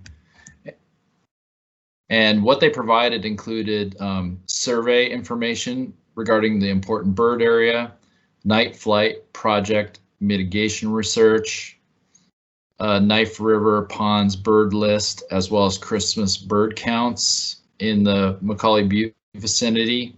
And this is just one item that was submitted regarding the Christmas bird count. You don't need to really read through it, but just it's illustrative of what they submitted. And again, this is all available on our website and is part of the public record. So following that, on the 8th of February, TerraQuatic responded with updated information. And a few days later, West Incorporated provided a response to Five Valleys Audubon's analysis regarding birds and bird habitat. And they provided their own recommendations to mitigate impacts to birds and bird habitat. And so what TerraQuatic did is they updated their planting plan essentially, and this isn't the essence of what is proposed to mitigate impacts, but it's illustrative of a portion of what they're proposing, with the green plantings being proposed as new plantings and red and yellow illustrating the vegetation that will probably have to be eliminated as a result of the development. And then again, West Incorporated submitted information on, I believe it was the 12th of February, a multi-page memo with their own recommendations for mitigation of impacts. And I believe folks from both consulting outfits are part of the call today. And what I would encourage you to do, commissioners, today is to consider the new information in whatever decision that you make. It will be important. Our original recommendation is for denial of the subdivision, and I will be available if you have questions from there. Thanks, Tim. So with the applicant, add feedback. Tim, could you mute yourself, please?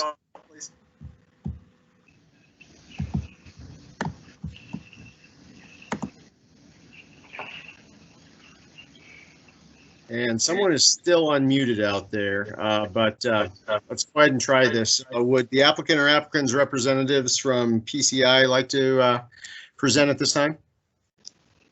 Sure. Can you guys hear me okay? Yeah. And see me? Okay, great. I'd like to give a little bit of an update. Thanks, Tim and Bailey, for that update, and thanks to the commissioners for considering this application. It's been a long process, so appreciate your time. I'd like to see if I could get the control of the screen and prepare show a couple slides. I'll try to be brief because obviously this is stretching into a long meeting here. Violet, could you accommodate that, please? I'm sorry, what was that? Yeah, could you get Andy Mefford yes. control to share the screen? Yes, okay. Definitely. Sorry about that. Andy, you should be good to go now. Do you see that capability? Okay, well, see if I can execute it. Might be. Okay. It's a little box with an arrow in it.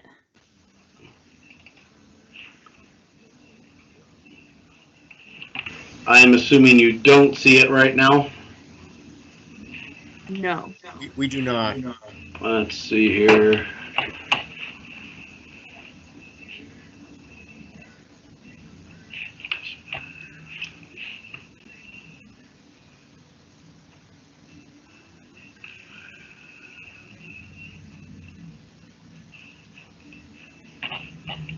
I used to see request control. I don't see that. Is that what I'm supposed to see?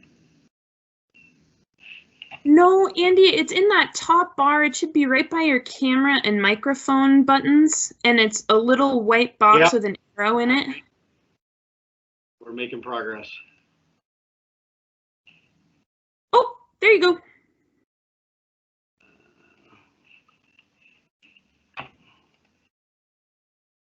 Do people see that now by chance? Yep, we're good. Yep. Okay.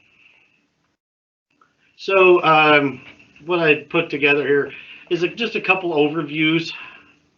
All I see is my screen and no one else at this point, so maybe that's what I'm supposed to see. I'm not sure, but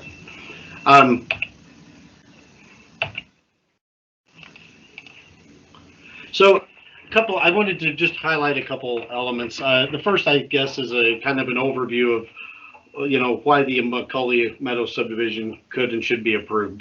First and foremost, we believe the project is in compliance with the rules and regulations related to subdivision approval. I understand staff finds that they don't feel that it complies with growth policy, but we disagree with that and probably believe that it does comply largely with the growth policy. Growth policies are broad, arching dialogues that have a lot of bullet points, and most projects don't fully probably check every box in those. So sort of cherry picking and finding certain elements to say you're out of compliance, we feel is maybe a little strong of an opinion to say that it doesn't comply. We believe it complies with the zoning standards. imposed on the area.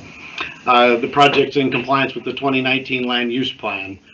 We're requesting no variances. The project has a significant agricultural set aside with several amenities, as has been noted, the barns and access to irrigation water. We've worked closely with over this, not only this application, but prior application on this similar project. We work closely with CFAC and Garden City Harvest to vet, ag set-asides. In the previous November Commissioner meeting, I presented at least 12 examples showing successful agricultural operations on parcels from a ½ acre to 4 acres in size, and covering a wide variety of vegetable farms, flower gardens, slopes. So we really do feel that there is a workable opportunity here. There has been outreach to us from individuals interested in taking this parcel and moving with it. So we believe it is a viable set aside. The regulations in of themselves lack any guidance on what is enough. It's never prescribed. So we believe that with no guidance in place, that to claim that we're not providing adequate mitigation when there's no bar being set is a difficult position to say that we don't comply or have enough set aside or mitigate for ag when there's no benchmarks even established. There were several inferences in there that, it would require a redesign, or for either the impacts on natural environment or for ag.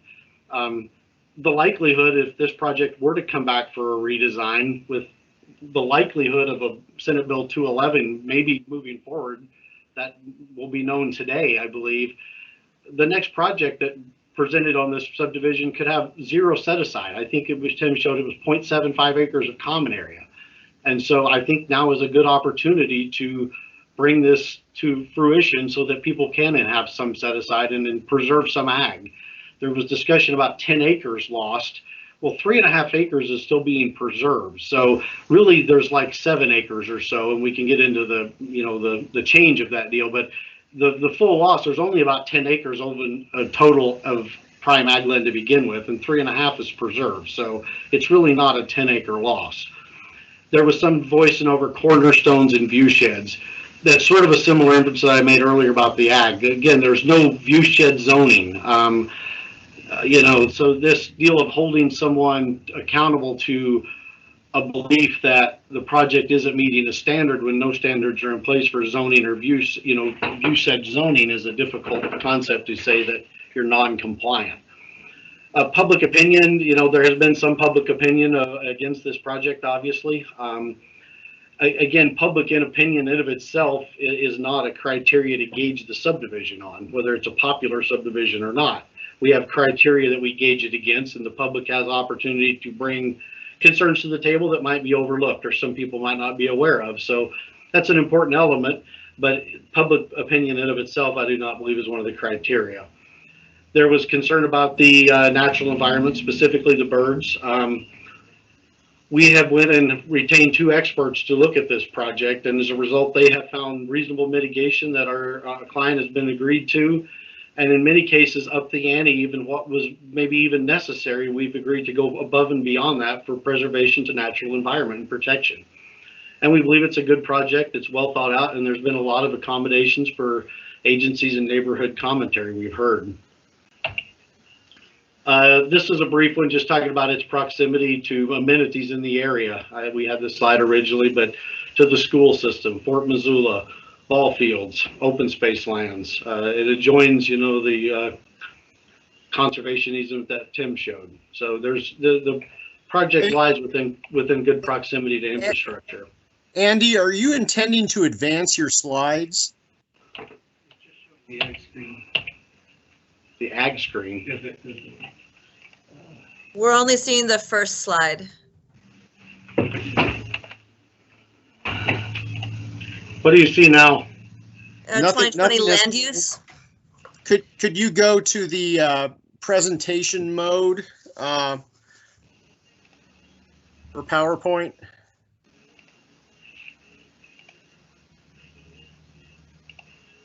Oh, you're so close. You're on slide 12 right now. What slide do you see now? Number 12. Yeah, you'll need to either go back to the beginning.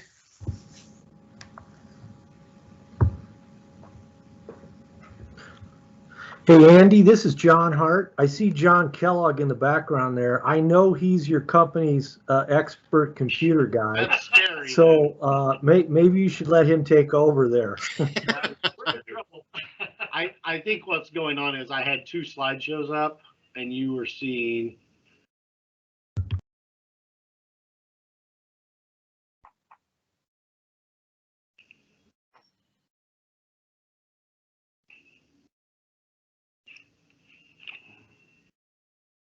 Should be showing.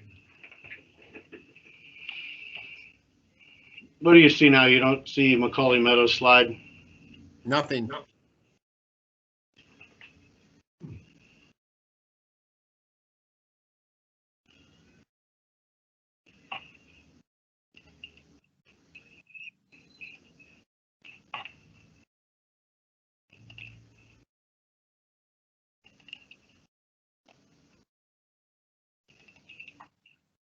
Andy, if you click on the share button and select screen number 1 or whichever screen you're using, that'll bring us to whatever you're seeing instead of just clicking on PowerPoint. That way it moves along with you. Something's uploading here. I may have shared it a different way.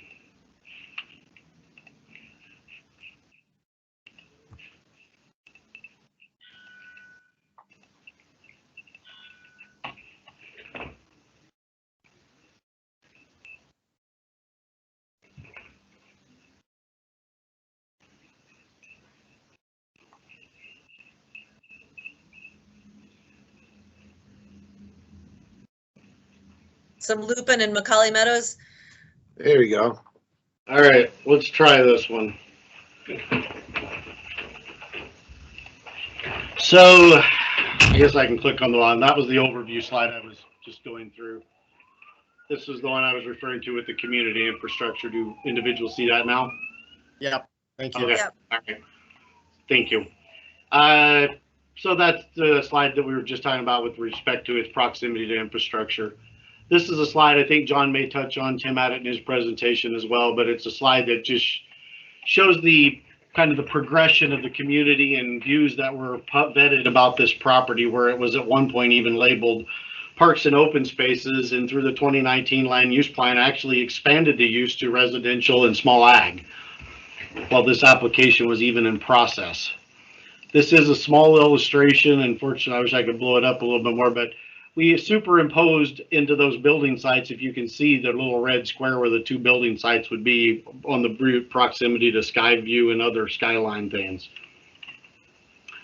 I'm going to jump into a little bit of discussion about birds here. I certainly have Brian. Lynn apparently was not available to make it today with Terra Aquatics. She had an emergency. She had to go into a field study today out in Big Timber.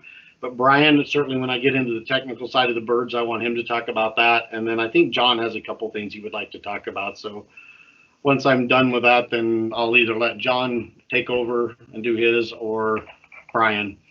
The bird thing I wanted to get into a little bit.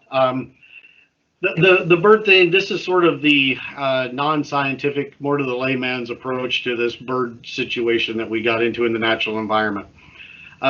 So I made a few bullets about this. The first one was, we had a very similar proposal in this project in 2018, and it had the same relationship to this IBA, and we heard no significant comments from the Audubon Society at that time. So, you know, it kind of yields the question of what changed between a 2018 proposal and kind of silence on the matter to now it's a significant concern. The best I can tell in the processing going through this, there was an April 20 email that the Clark Fork, I guess, Five Valleys Audubon Society submitted with respect to concern about the project in the natural environment.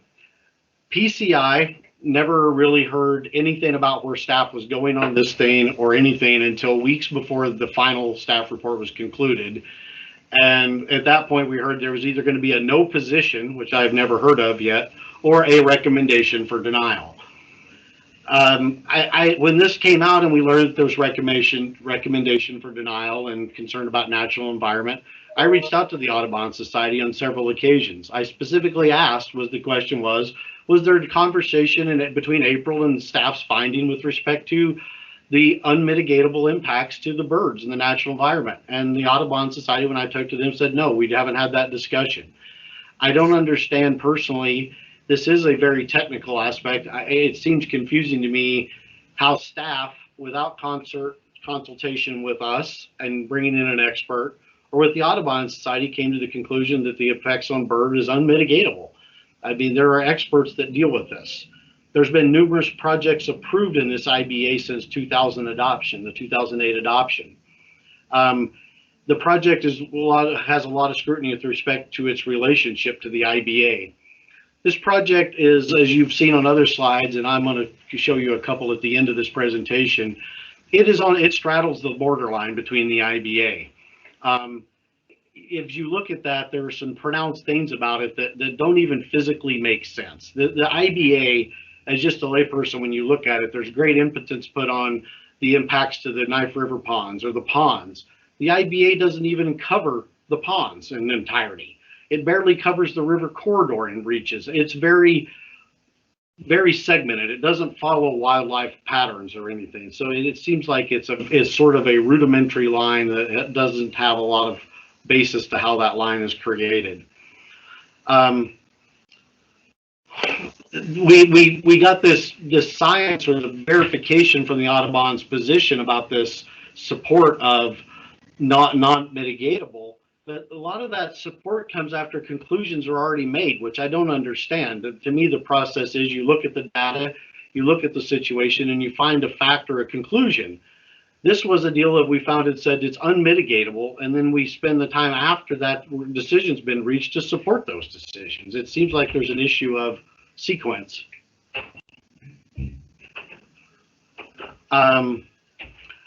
The developer, I can assure you, and we work with a lot of developers, this developer has taken great concern with this respect to the birds. They said, let's go hire experts. Let's bring in the right people and look at this. And we did that. And not only one, but two of them to get foundation to verify, is this mitigatable? And we'll get into that and let them get into the details of that. But we found that it is very mitigatable. We actually invited the Audubon Society to participate in those, and it was either unwilling or unavailable to do that, and it was sort of the deal of that ship sailed, let's meet on the next one, and we just found that was odd that we couldn't at least yield them out there to take a look at it with us and talk about it. Even if the conclusions were we can't agree, we couldn't even get that to occur. As I said, we hired the two experts to look at this and review it for potential impacts, and they have found numerous mitigation measures that we feel are adequate to mitigate any minimal impact that may occur from the subdivision. There's actually a belief that we could probably improve bird habitat by adoption of this subdivision. It increases habitat, removal of fencing, overhead electrical, bird boxes. There was a lot of good mitigation in there, and there's even a study, I believe, referenced in the West study that indicates new subdivisions can actually improve bird habitat. I'm just about done, so I won't take much longer. This is just an example off the Five Valleys Audubon Society of notable birding areas in the valley. You'll note the Knife River Ponds and the Butte are not listed on that. The closest nearby is McClay Flat and Blue Mountain. Next slide. This is one of the documents that's also, I believe, on their website, the Montana Audubon, indicating in red, as you can see, the outline of the IBA. But this document is very hard to discern. So we took that file and we broke it down and we imposed it more on things that can start to be more real. The red area here this is cadastral, I believe, underlaying with the red area showing the IBA. This is another look showing projects that have been approved within the IBA. Subdivisions and land development projects in subdivision nature that have been approved. This is also another microscopic view of the subdivision itself, proposed subdivision in black. The red hatching is the IBA, and here's an example, as I pointed out earlier, where we've got the coveted ponds that are being referenced so frequently as being a part, where I guess one would have to ask, was that in pond A or pond B, and if it was on the west side or the east side of the IBA. So it's clear this red line we've drawn in the sand is very crude. Not to mention, if you back up a slide, I just don't think wildlife patterns follow 90-degree corners and such. So it's clearly a 10,000-foot view at best to kind of establish that. And then this is the final. I just wanted to show one of the things we had in that original planting guide with Terra Aquatics was trying to replace corridors and create corridors with this loss of the road. So that's why we had proposed some more plantings on the hill, and the Audubon Society had concern about that we were converting grasslands to forested lands. So we looked at other ways to do that and mitigate that by not proposing those, because there seemed to be more desire to have more grassland. And we actually proposed species variety and clumpings and created actually a secondary corridor along the road network. And we've also proposed replacement at 2 to 1. If we take out a tree, we put 2 back as another one of the mitigations. So that's just kind of an overview to touch a little on the ag, a little on the bird concerns, a little couple overview items. And with that, I think I'm done. I'll stop presenting and let John maybe add what he has to about land use, and then maybe let the bird guys talk. Thanks. John? Thank you. Appreciate this opportunity, Commissioners. And I just wanted to touch on a couple of items that Tim's already hit on. If I could, I'd like to bring up a screen in a minute here. Yes. But, one moment. Pardon me? John, you should be able to share your screen now. It's a box with a little arrow inside of it, up in the top right. Great. Okay, can you see that? No. Not yet. Not yet. Okay.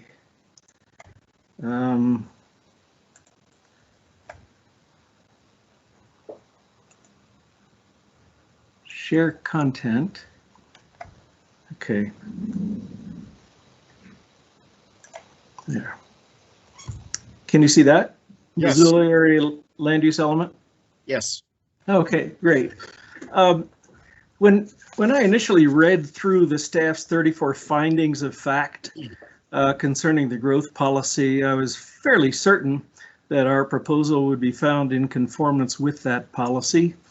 I was actually dumbfounded when the staff's conclusion at the end of that was that we're not in compliance with the growth policy. In the findings, the staff lists 2 parts of the growth policy that are under consideration here. One is the 2019 Missoula area land use element that's up on the screen here. We are fully, as Tim's already mentioned, we're fully within an area designated for rural, residential, and small agriculture. And I think it's kind of hard to disagree that Macaulay Meadows is a perfect example of that designation. Tim's also mentioned that we're in conform. Can you see the zoning map? Yes. Okay, great. Tim's also mentioned that that we're in full compliance with the target range zoning, and we're not asking for any variances. So where does the substantial non-compliance come from? Well, on page 92 of the target range plan, neighborhood plan, is a suitability, a landscape-based suitability analysis. If you look at this closely, and I don't want to get too deep in the weeds here, but it's fairly obvious that the blocks of land here are driven by ownership patterns rather than natural boundaries such as prime ag land or other natural bases. So if you look at the maps that are used as a basis for this composite map, it's obvious that all of the red areas, and we're this red area down here, all the red areas are parcels that are 2 acres and larger. And so these blocks of land are presumed in the plan to be unsuitable for development. based largely on the fact that they're 2 acres or more, while the yellow and the orange areas are under 2 acres, and they're indicated on this map as being more suitable. Unfortunately, those yellow and orange tracts that are less than 2 acres cannot be subdivided in target range zoning because you need at least 2 acres to meet the standard of 1 acre per lot. So therefore, this map, which was used as a basis for staff's interpretation, essentially prohibits development anywhere in the target range neighborhood. And so I'm fairly certain that the county's goal in interpreting this plan is not to block any development in the target range neighborhood. And so I would suggest a revision of conclusion number 1 on page 6 of the staff report to determine that we are in compliance with the growth policy. Moving on to one final point I wanted to make about our farmland preservation effort. When we began preparing this subdivision proposal a couple of years ago, the first people Dale McCormick and I met with were Bonnie Buckingham of CFAC and Genevieve Marsh of Garden City Harvest. That's because we knew we wanted to focus our design around a feasible and appropriately sized agricultural common area. And we spent a great deal of time researching similar farm parcels, and Dale, through the process, communicated frequently with these agencies and others to assure we are headed in the right direction. I think in a previous hearing, Andy Mefford showed you a number of slides of that research that we had done. Our agricultural preserve on this slide here, the 3.5 acre preserve, includes 3 important elements. First, a substantial old barn in the middle of it that provides a place where produce can be stored, where equipment can be maintained. And so that's the first item here. The second is that there's immediate availability of irrigation water.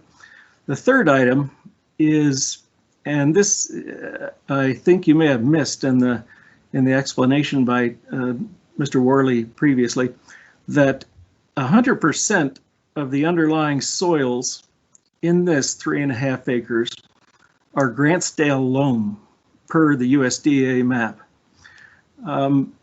Even though there's a slight increase in slope as you move toward the southern end of it, it does not make that unsuitable for growing crops, vegetables, and such.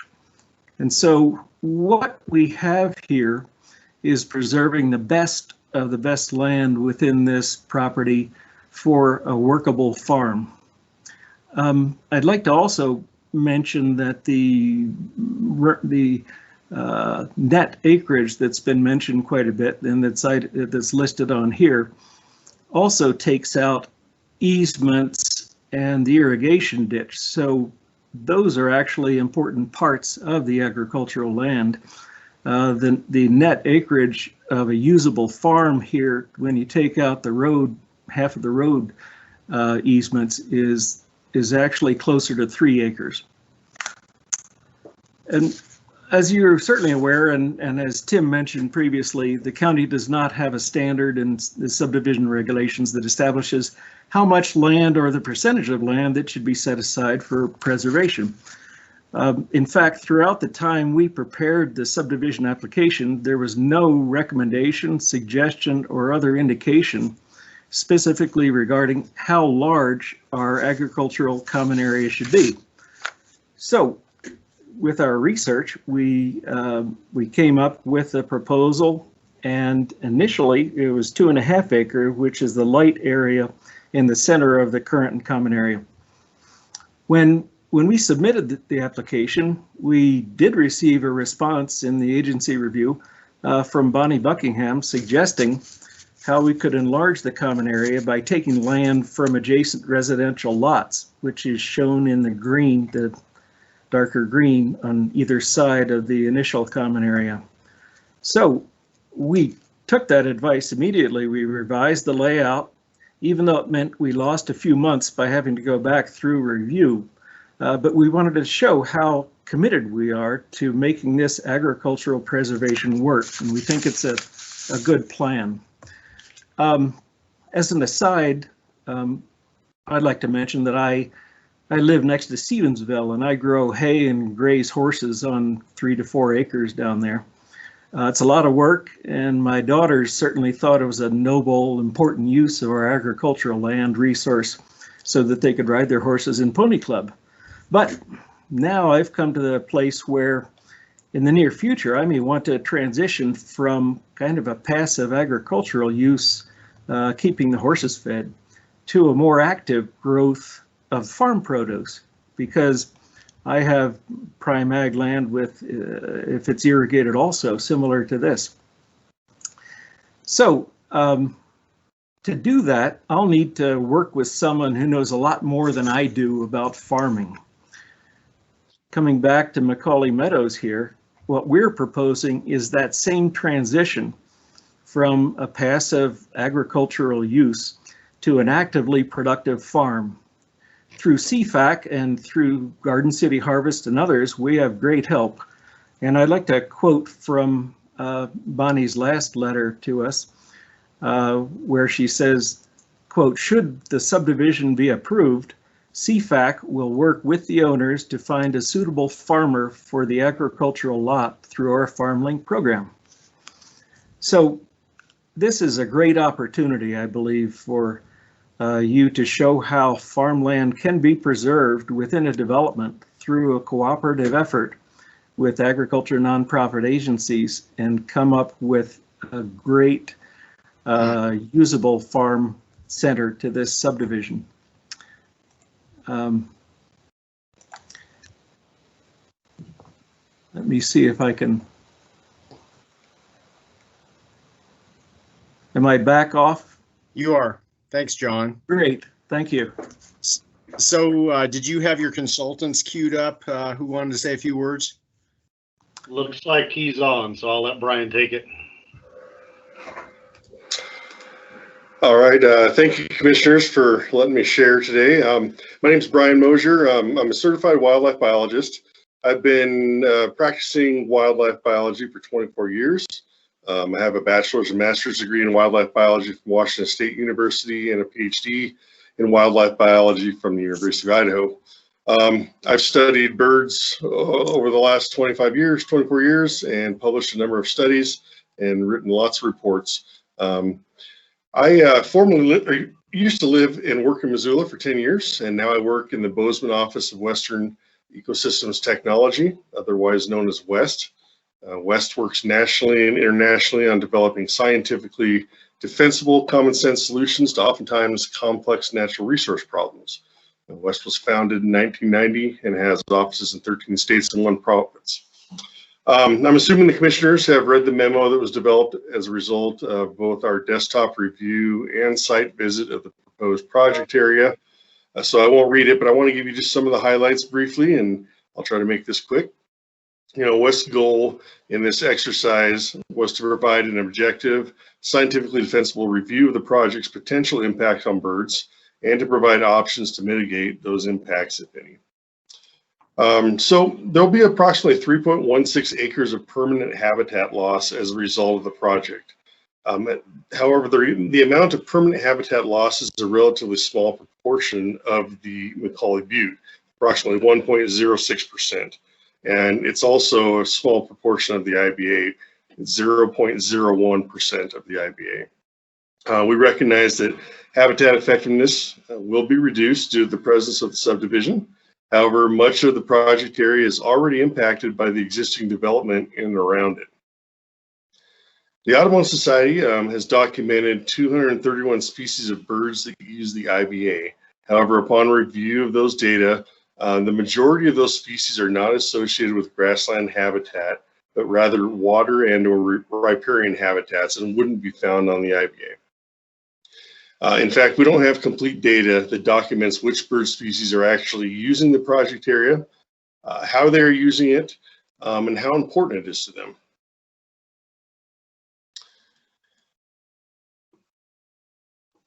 Some of the habitat loss due to subdivision development is almost always permanent, and incremental losses certainly add up over time. There are best management practices generally accepted by wildlife managers to avoid and minimize potential impacts during construction activities.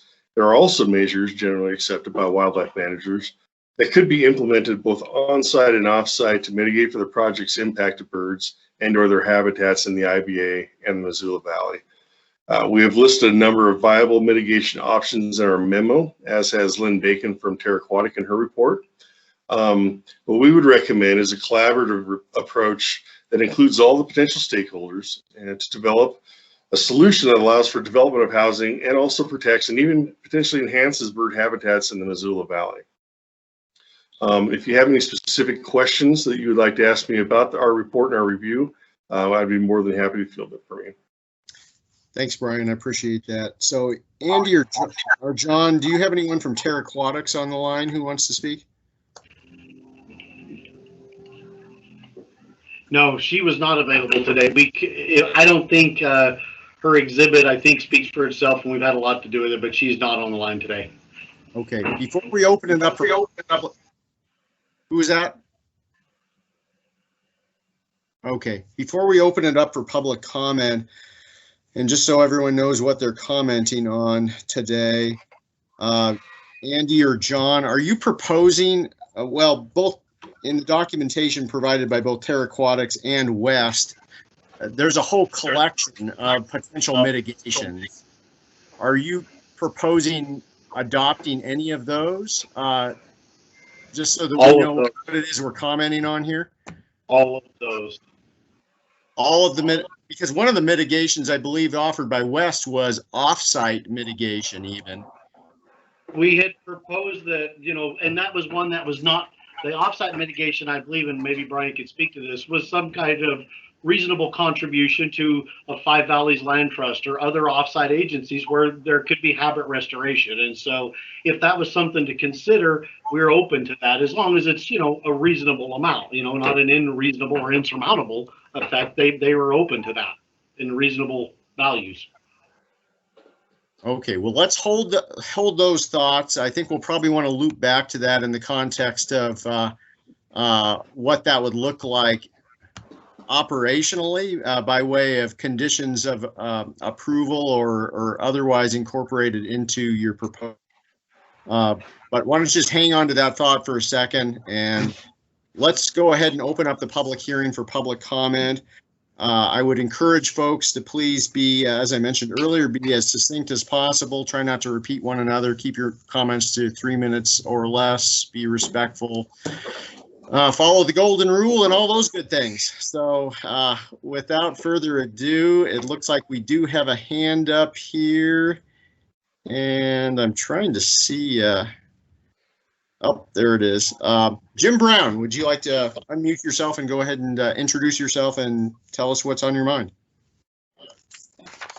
Yes, I'm not sure my picture's on there, but I think I can be heard. Yep, we see you too. Okay. I would just like to emphasize a few points that we've made in the past, but first, a couple of comments on some things that were brought up earlier. One was that Audubon changed its position from the very first time to the last time on what we recommend. It isn't really quite true. One thing that happened between the very first comment we made, which is almost 2 years ago, was that we learned a lot more about the importance of migration through the river corridor system. And the other thing is that we'd always said that 2 lots of the 5 on the butte itself, we don't have issues with the bottom land. It has the agricultural potential. But 2 lots on the butte are particularly important in that they are a major disturbance of bird activity. Kind of related to that too, the disturbance of birds goes well beyond the boundaries of the lots. And that is a big problem, particularly in open areas and for some species that are prone to disturbance. One other thing mentioned about the IBA and the Knife River ponds. The IBA does include the ponds now. When it was first drawn some 12 years ago or so, It was excluded because it was a huge gravel pit, and it didn't seem appropriate to include a huge gravel pit. Now that the city owns it and it's full of water, we've included it. But that's really not so important. What's important about the Knife River ponds is the number of species that are coming through there, and many of them are migrants, not just waterfowl migrants, but many of these are landbird migrants right next door to Macaulay Butte. So that's the importance of it, whether it's in the IBA or out of the IBA. So just to emphasize a few points we've made in the past, one small point was that we talk a lot about birds, but birds represent all forms of wildlife. Mammals, small mammals, ones you have a hard time seeing, amphibians, reptiles, and so forth. So go the birds, so go all these forms of wildlife. So the big issue is whether the mitigation really offsets the bird impacts. And some of those mitigation measures that have been proposed, I think, are very good things to do. And a number of them wouldn't be so useful, particularly over the long term, because many of those would take a long-term commitment from the landowners to maintain them. Shrubs, for example, it'd be nice to plant some berry shrubs, although the kinds of birds that would use them aren't maybe so important up on the butte itself. But if you're going to have successful shrub planting, you're going to have to maintain strong fencing for 10 to 15 years to get them established beyond the ever-present deer browsing. So a number of those mitigation measures really would only be effective over the long term if there was long-term landowner commitment to it. But I think the important thing is that we don't really believe that the mitigation would compensate for the loss of habitat and particularly for the disturbance due to home sites on that area. And Macaulay Butte as a grassland, it's really important when we look at the whole landscape where Macaulay Butte sits. It's a part of a river corridor, which is a treasured natural resource in this valley. Missoula is so lucky to have this kind of a natural resource right through its town. It's a part of the important bird area that's well established. It's in an open space cornerstone. It's an iconic landmark, and we really need to protect it for the benefit of all citizens in the community. So Macaulay Butte is just not the place for continued incremental loss of habitat. And I conclude with that statement, and I appreciate the time you commissioners are giving to understand these issues. Thank you. Thanks, Mr. Brown. Annie Graham. Hi there. Can you see me and hear me? Yes, we can. My name's Annie Graham, and I own the neighboring property that contains the rest of Macaulay Butte. And then I also have a house over on Two Rivers Lane, and that portion of the butte is my view. As far as the conversation about the birds goes, I've been working with MPG Ranch recently, and they've recognized how important this area is for birds. And we've recently installed a MODIS station on the butte in order to track birds in the area. So that's how important that particular area is for bird research. They recognize, what's going on over there. I just wanted to say, I know I've commented before, but the rest of the butte has been placed in a conservation easement, not only to protect the animals that are there, but also to protect its scenic value. And this piece of the butte doesn't have the easement, but it is of scenic value to everyone else in that neighborhood. I think that the images that are shown in these presentations tend to be misleading. The southernmost corner of that property is Macaulay Butte. It is a quarter of Macaulay Butte. It goes right up to almost the very top. And so I think when you look at those images, you're not actually seeing that. So again, I think like others have said, I'm not necessarily opposed to having a subdivision in my neighborhood that's that is not built on the butte. I'm in support of the subdivision, but I am not in support of any of those parcels that are built on Macaulay Butte. Thank you, Ms. Graham. Anyone else online want to comment? Paul Ferguson.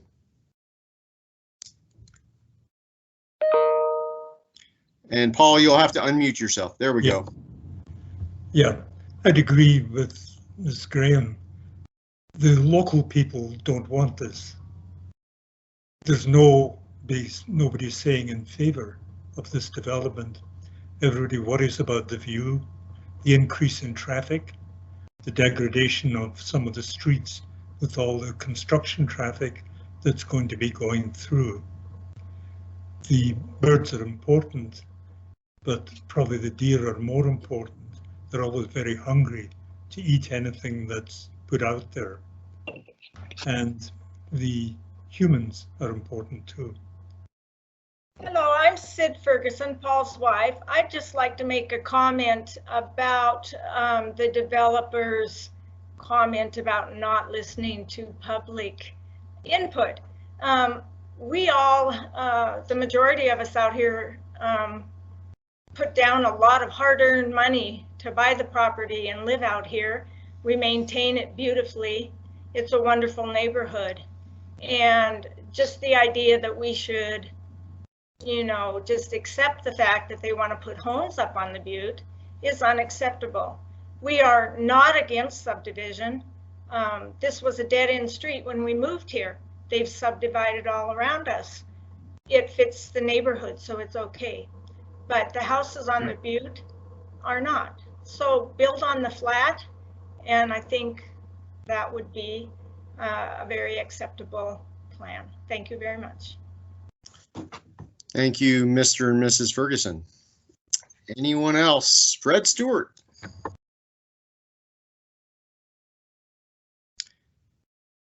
And you're muted, Fred. There we go. My comment was about the composite map that John Kellogg put up from the neighborhood plan. And it was map number 13. And I just wanted to point out that as a composite, it talked about a number of different overlays.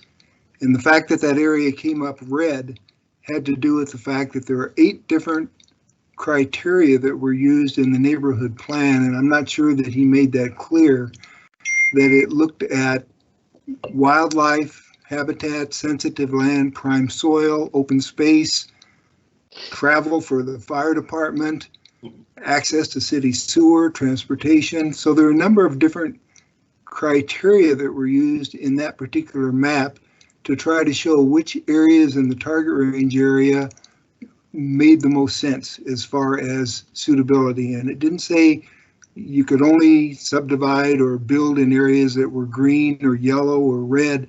It just tried to point out which areas had the most impact in terms of subdivision and which areas were most suitable. So that's all I wanted to point out, was that particular map, I think, was not necessarily explained as much as it could have been. Thanks, Fred. Okay. Additional public comment? Yeah, go ahead. If you're a caller on the line, just unmute yourself and introduce who you are. Okay, my name is Brett. Whoop, we got 2 folks going on now. I'll unmute Brett, go ahead if you want to mute me, that's fine. Okay, I'll go first and then you can go. My name is 8579. Can you hear me? Yep, go ahead. Okay. My name is Brett Kalina. I've spoken against this development several times, written several letters, so I'll be brief. I just want to reiterate that I am all in favor of developing the flat land on the valley floor. I'm 100% opposed to the lots up on the butte. I was one of the original signers of the conservation easements. How many ever years ago we did that, and the idea of putting houses on the butte is so wrong in so many ways, and the developers and their representatives seem frustrated that they just can't find the right people to pay to just make this problem go away, and it's just not gonna it's not going to be a mitigatable situation. The lot, the southwestmost lot, and again I'm at work and I'm on a phone, so I don't have my paperwork in front of me, but the southwestmost lot is basically a hillside of 25% slope or greater. And it's disingenuous to say that there's a little teeny space in there that can hold a house. But keep in mind, you've got a road cut across the butte with Ponderosa Lane just to access that lot. And then if you let them create a lot up there, the next guy comes along and he has to put in a driveway and a septic system and a house and a garage and a dog kennel and all the stuff that he or she will be entitled to do once they buy that private lot. And, you know, the bird mitigation stuff is wonderful and I'm all for it, but the deer that come down through the ponderosas will no longer be there. The presence of houses and all the stuff that accomplishes are not shown on this map. So to plant a few shrubs because you've built a road through Ponderosa Forest and named it Ponderosa Lane, that doesn't even begin to the real impacts come when the home buyers come. And I'll stand up for their rights, because once you buy a lot, you have the right to do with what you want. And from day one, several years ago, I told the developers and their representatives, I will support you any way I can. Don't build on the butte. And they have never acknowledged that is a serious problem. They've never offered mitigations. They've never offered property line setbacks. They've never done all the things that they could do. Instead, what they've done is they just keep watering this project down, saying, oh, we meet the letter of the law. We're not asking for any variances. How could you, we hired some professionals out of Bozeman to come here and tell us to put some bird boxes up, but they have never dealt with the most glaring problem of their proposals, which is putting homes up on a steep conservation easement protected unique geological landmark. Once those 5 lots are developed and all the stuff that goes with them, the deer are gone. They're going to go to the other side of the butte where everyone in that neighborhood where I live, that is an asset. To see the wildlife and the clear dark skies up on the butte, that's an asset that's going to go away. And I tell you, I've walked this property 3 times a week for the last 17 years. I no longer own it. I'm lucky enough to still be able to go on it. I protected it for eternity through Five Valleys Land Trust. It's the best thing I've ever done with my life. But I tell you, the developers are so intent on winning this argument that they are blind to the fact. I mean, even Andy Medford said that one of the assets is that it's close to conservation easement protected property. Well, you're going to ruin it. And there is a viable, very profitable development that could happen. Put the houses down on the flat, charge an arm and a leg for them because they will have this beautiful protected hillside that is part of a great conservation story in Missoula. And stop watering it down, get active, but I'll leave it at that. I've got lists and lists of things I could talk about forever, but steep, rocky slopes on the side of a unique geological feature that is conservation easement protected forever, it is just the wrong place to put septic systems, driveways, dog kennels, houses, and all the stuff that will come. So I wholeheartedly support their right to build down on the flat where we have a neighborhood, we have paved roads, we have it all. Build on the flats, protect the steep slopes, and you're going to make a lot of money, and everyone will be happy. But this way defies common sense, and I will leave it at that. Thank you. Thanks, Brent. There was another caller who was wanting to get in there earlier. Can you hear me now? This is George Hart. Yeah, go ahead, George. Dave, did you talk about 2 bites at the apple? This is George. I think George had commented on something previously, a different item. That was a 25-foot to water on the health code. That was the health code. Sorry about that. Right. One bite per apple, Josh. Mr. Hart, go ahead.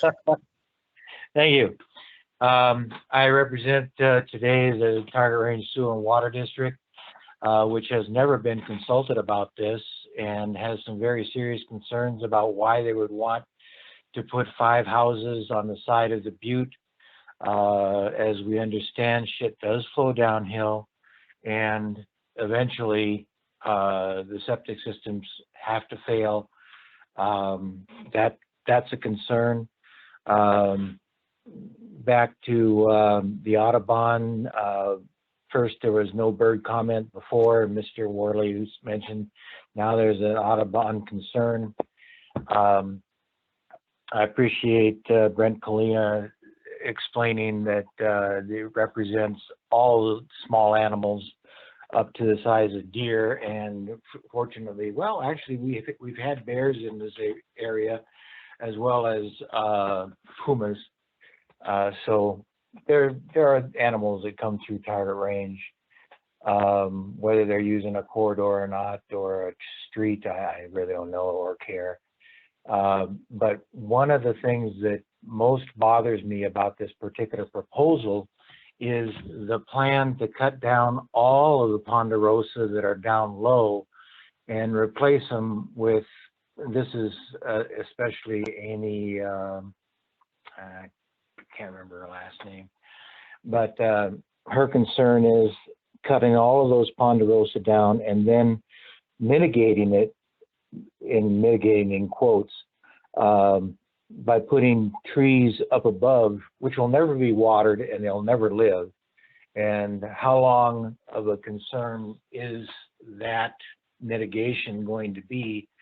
Another speaker represented that the mitigations have to be maintained, and we've got no concerns at all. The Target Range Sewer and Water District has no concerns at all about building on the flats as long as they meet the city-county health department regulations for wells and septic systems. But we have yet to hear anything about a septic system that would be successful and useful and permanent that can reside on the side of a slope. As Mr. Stewart mentioned, there was a lot of reasons why that area was not suitable for development. It wasn't because of a lot of wealthy homeowners said this is not what you should be doing. It is because the Target Range plan took like 3 years to put into place, and that was because we got the community involved, and not myself, but the rest of the community, and decided that these were important factors.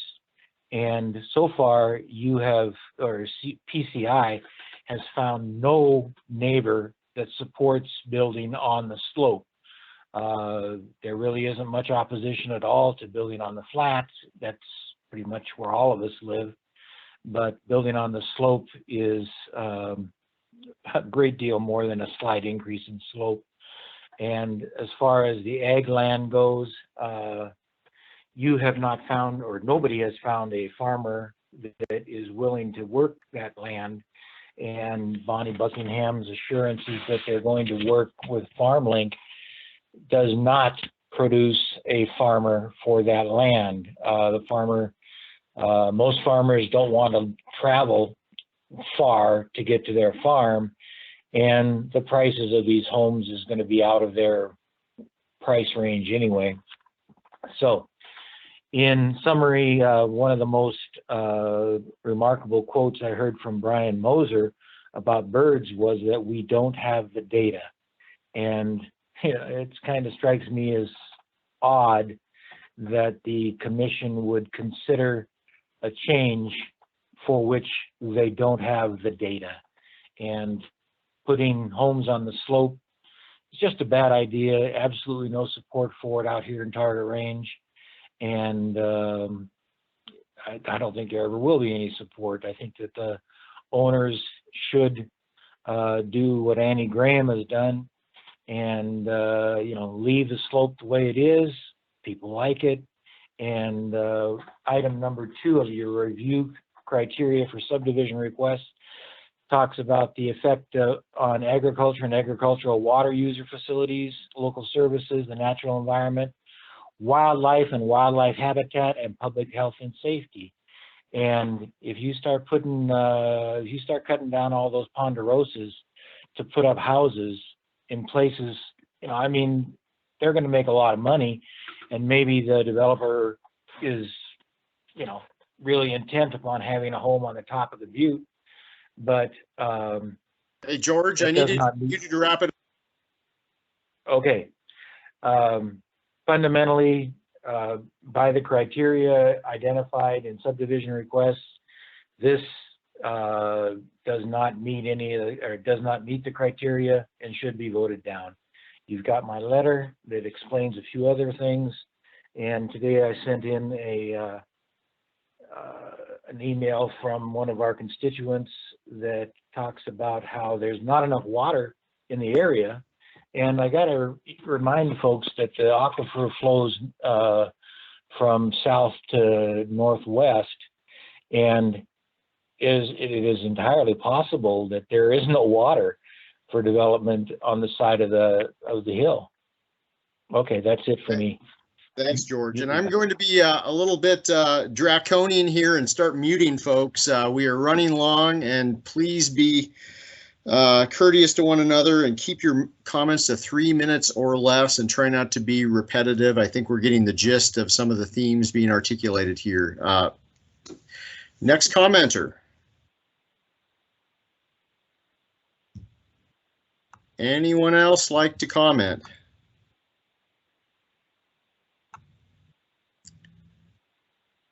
Last chance. Okay.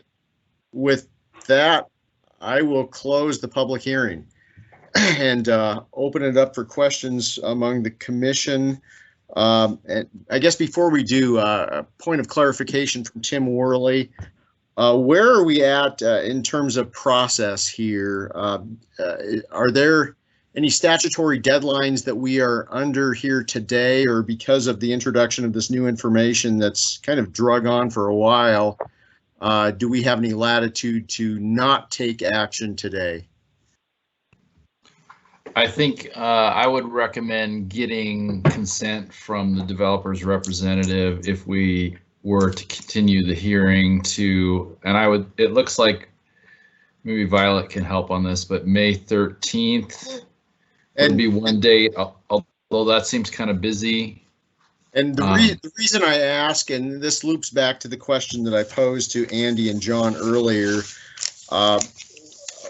prior to hearing from them today, it was unclear what, if any, of the proposed mitigations by their consultants were ones that the developer was actually supportive of and could potentially be turned into conditions of approval if we decided to go down that path. So it was really impossible for any member of the public to adequately comment on, or members of the commission to deliberate on specific mitigations that we were unsure if they were actually being proposed or not.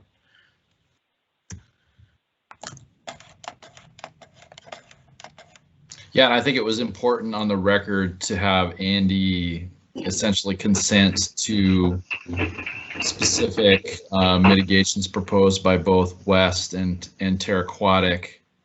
What staff would do should you move forward in a direction of approval, as we would probably outline those in a condition of approval, and we would also try to frame other appropriate conditions of approval for mitigating impacts. Thanks, Tim. Okay, Josh or Juanita, questions or thoughts at this juncture? Because it seems like we are at a crossroads here. Either it's up or down denial, or adding conditions on the fly today, or basing our our approach to the findings of fact and conclusions of law and recommendations of the original staff report. Well, I had a question about because we were to consider the new information. Is there someone from Five Valleys Audubon that wants to speak? Well, we did have, they actually did speak. That was by way of Jim Brown from Five Valleys Audubon. Oh, thank you. I thought Jim Brown was a neighbor. I didn't. Apologies. Well, he might be that too. I don't know. Maybe he's wearing two hats today. Okay, apologies, Jim. I did speak, but I don't know that we're neighbors.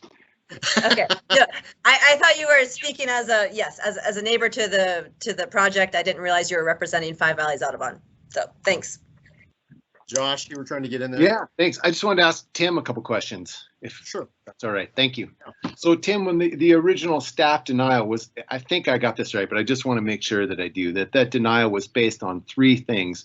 One, lack of compliance with the growth policy. Two, insufficient ag protection, and three, significant habitat disturbance. Is that correct? That's a good summary, yeah. And then in terms of new information, can you say if you feel like the significant habitat disturbance has been addressed by these mitigation efforts? If that's too much on the spot, that's fine too. I don't mean to be speaking out of turn. I think it definitely changes things. I don't know that I necessarily have the expert opinion to arrive at a change, I guess, of whether it's adequate. I think it certainly is mitigation. I think, commissioners, it's really up to you to decide whether you think that's whether the two consultants and their series of proposed mitigations are sufficient to take care of those wildlife habitat issues. And then last bit about building on a 25-degree slope. Can you speak to that? Yes, and let me speak from the health perspective, even though that's not my wheelhouse necessarily. You can cite septic systems on steep slopes of a certain degree, and I think they have worked to find locations where septic systems could at least meet Reg 1, which you just approved in a fashion. And there's also locations that they've demonstrated where a home can be built under a 25% slope. They're very limited on some of those southern lots, but there's locations that exist that are less than 25% slope. Okay, and then last question, then I'll be done. Some of the people have spoken to the butte as kind of unmitigatable in terms of loss, that the butte itself is significant, meaningful wildlife habitat, and any damage to those slopes is not mitigatable. Do we have a precedent for that? Do we have a precedent for that, that some landscapes are unmitigatable in terms of the losses of those landscapes are unmitigatable? Yeah, that's a tough one. I'm not sure what to conclude about that.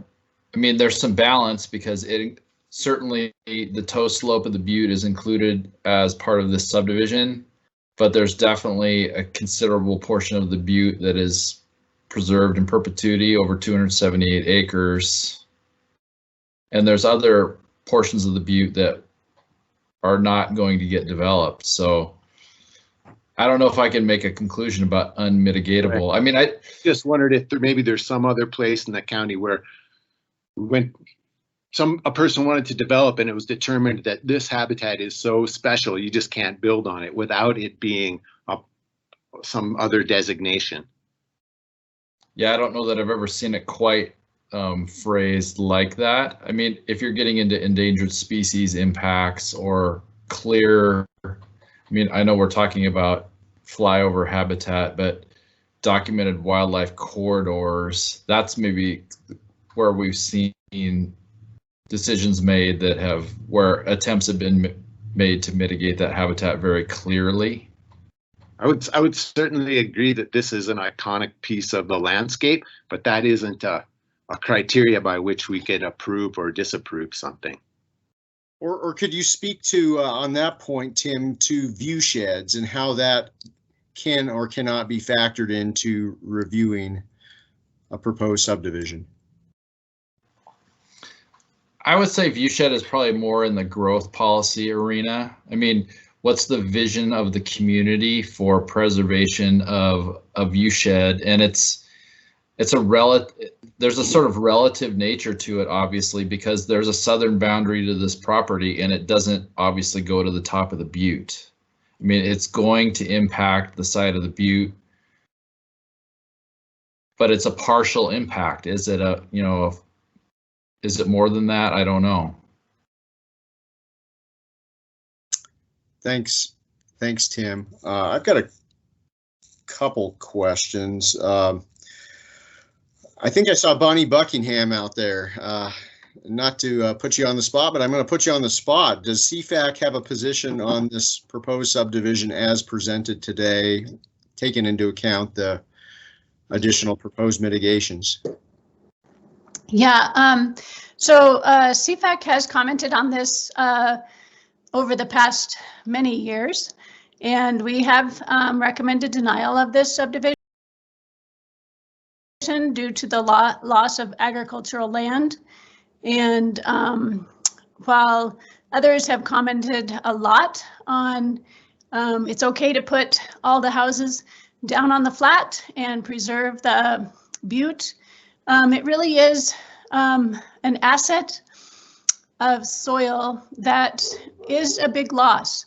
And it is a 10-acre piece that is currently intact. And so we have recommended every time this has come forward to deny this subdivision based on the loss of agricultural soils.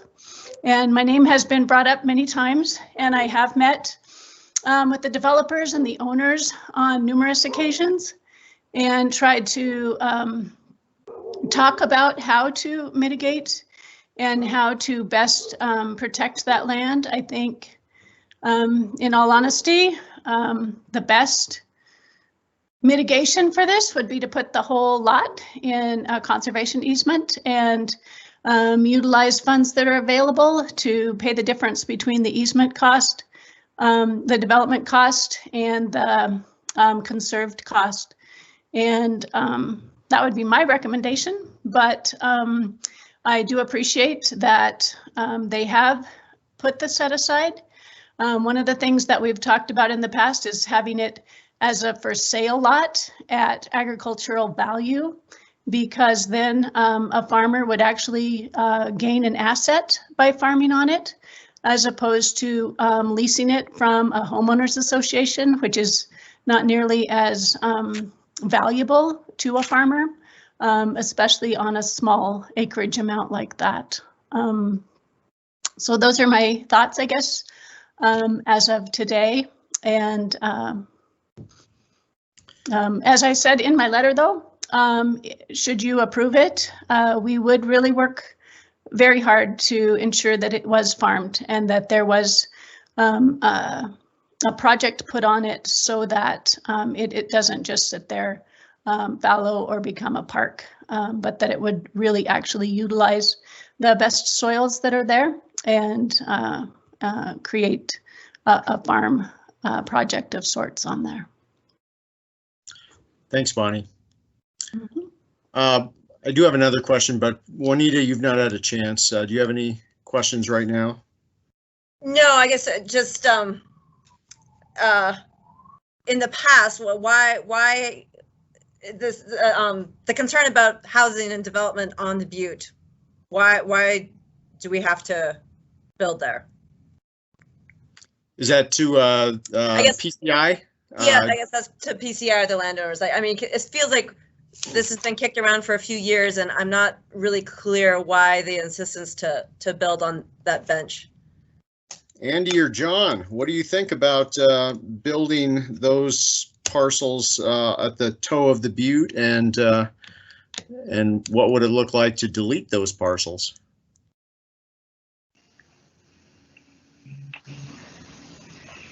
recognizing that there is this tension, as I think we've all noticed, between ag land and view sheds on the butte. Sure. We have looked at all this carefully, no doubt. You know, architectural standards came up. You know, it's been a sensitive issue. There's no doubt about it. But it's part of the economics in the model that, you know, they're not willing to walk away from numerous lots to this project. It doesn't make it work for them. And we can't recapture them on the bottom and still preserve ag. It's been a delicate balance, you know, because you hear some very passionate folks come in and say, put all you want on the flat. We're good with that, but don't touch the view, you know. And then you don't do any preservation for ag. So it's a fine line we've been trying to walk here, you know, and very carefully. That's why we brought in the experts to look at the birds and the habitat and preservation. You know, I heard things that we hadn't monitored any setbacks. We actually did propose some setbacks along the southern boundary. You know, we heard things about, you know, I heard comments like deer won't cross the roads and things and other wildlife impacts, but I don't know that those are really founded. I mean, there's deer crossing the road at Cabela's, you know, on Brook Street. So I'm not so sure that that's a grave concern. What we heard is this riparian, the, you know, or the bird issue. And so we carefully looked at that. But I think, you know, removal of those lots on the butte, you know, since it's already been disturbed, the road's punched up there. I mean, honestly, one of the things we really wanted to do was not build the trail and put a smaller road up on the butte. And that was in that first proposal with a variance. But we did not want a proposal with variances in it. We wanted it to be clean and follow the compliance and not ask for variances and follow the rules. And so it's been a struggle, but it's a fine line and a balance we've been playing. And, you know, it's just not in the profile or the performa to drop 2, 3, 4 lots off the butte. Thanks, Andy. You bet. So, Dave, I got just one other. Oh, you're muted there, sir. Yes, go for it, Josh. Thanks. I just have a comment, really, and Mr. Medford pointed out that SB 211 is, you know, about 10 government minutes away from becoming law, and these folks could just shelve this thing and come back in a month and put a house everywhere where it could fit across the bottom. And as is now, they're saving, you know, what 2.6 acres of ag land. And I'm pretty nervous that 2.6 acres isn't enough to amount to much. And I'm also keenly aware of the damage done to the butte. And I wonder if we were to, and it hurts me to say this, but kind of make a swap. 2.6 isn't enough to be a real viable, economically viable agricultural lot. Certainly viable that somebody could grow things there, but it would have to be in some kind of hobby situation. It's not enough to be real.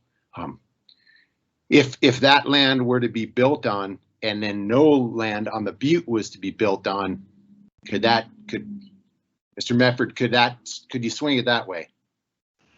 Well, I think you raised, you know, a lot of questions, and this is sort of an interesting circle back to some negotiation we tried at the last commissioner meeting. We're actually chastised heavily by certain commissioners for trying to provide mitigation. You know, the old subdivision way was sort of that bartering system and trading at the table, but I guess I looked at Tim and others. I think if we did that, that's a new subdivision. You know, we're going back to element and sufficiency review. I guess I'd be interested in what Tim has to say about that. I didn't mean any chastising, and I wasn't part of that last meeting. No, you weren't. You weren't. This is just an open question as potential problem solving is all I'm going for right now. Understood. Tim, do you want to speak to this?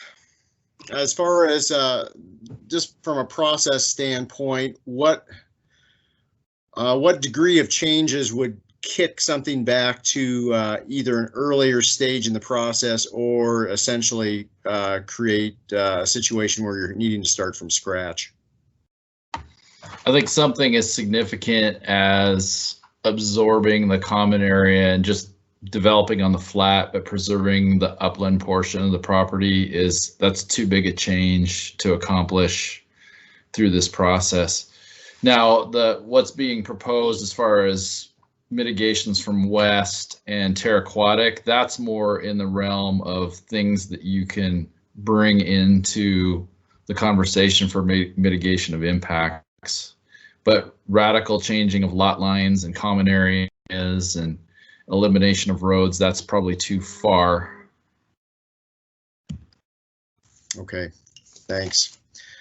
I do have a question for you, Tim, but first I need some clarification from either Andy or John. I'm not sure which one of you mentioned this. I think you were disputing staff's assessment of the growth policy. You mentioned conclusion number 1 on page 6 regarding the growth policy. Was that you, Andy? No, John. John, could you clarify that again, because I would like to hear from staff on that point.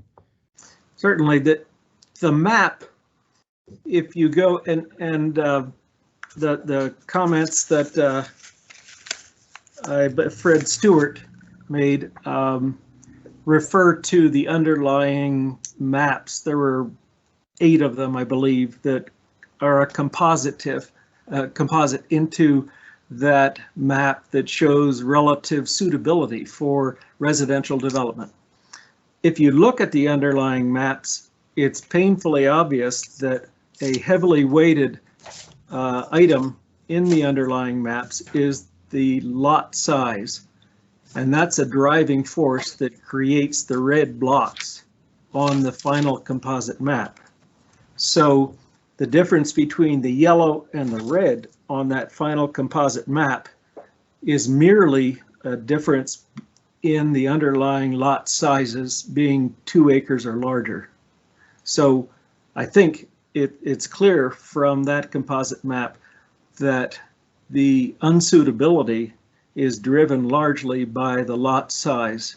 And so that's my point, that you either have a lot that's 2 acres or larger that's unbuildable then, or undevelopable, or you have lots that can't be subdivided under the target range zoning because there's not enough acreage within them, which results in no area within the target range zoning and the target range plan where you can reasonably develop based on the way staff has interpreted the low suitability for developing. And I'm yeah, so that's helpful. So you were primarily referencing the suitability map in the target range neighborhood plan as an amendment to the growth policy. Correct. That's correct. Yes. Okay. Tim, could you just clarify for us, and recognizing that the growth policy and substantial compliance therein is only a portion of your rationale, staff's rationale for denial, could you just recap for us the inadequacy of compliance with the growth policy? Well, to speak to that specific issue that John brought up, I had a slide regarding the suitability map. I think part of the composite, the factors that go into that are the fact that you have agricultural soils, and John mentions the large acreage, the agricultural history, and then the lack of municipal water and sewer.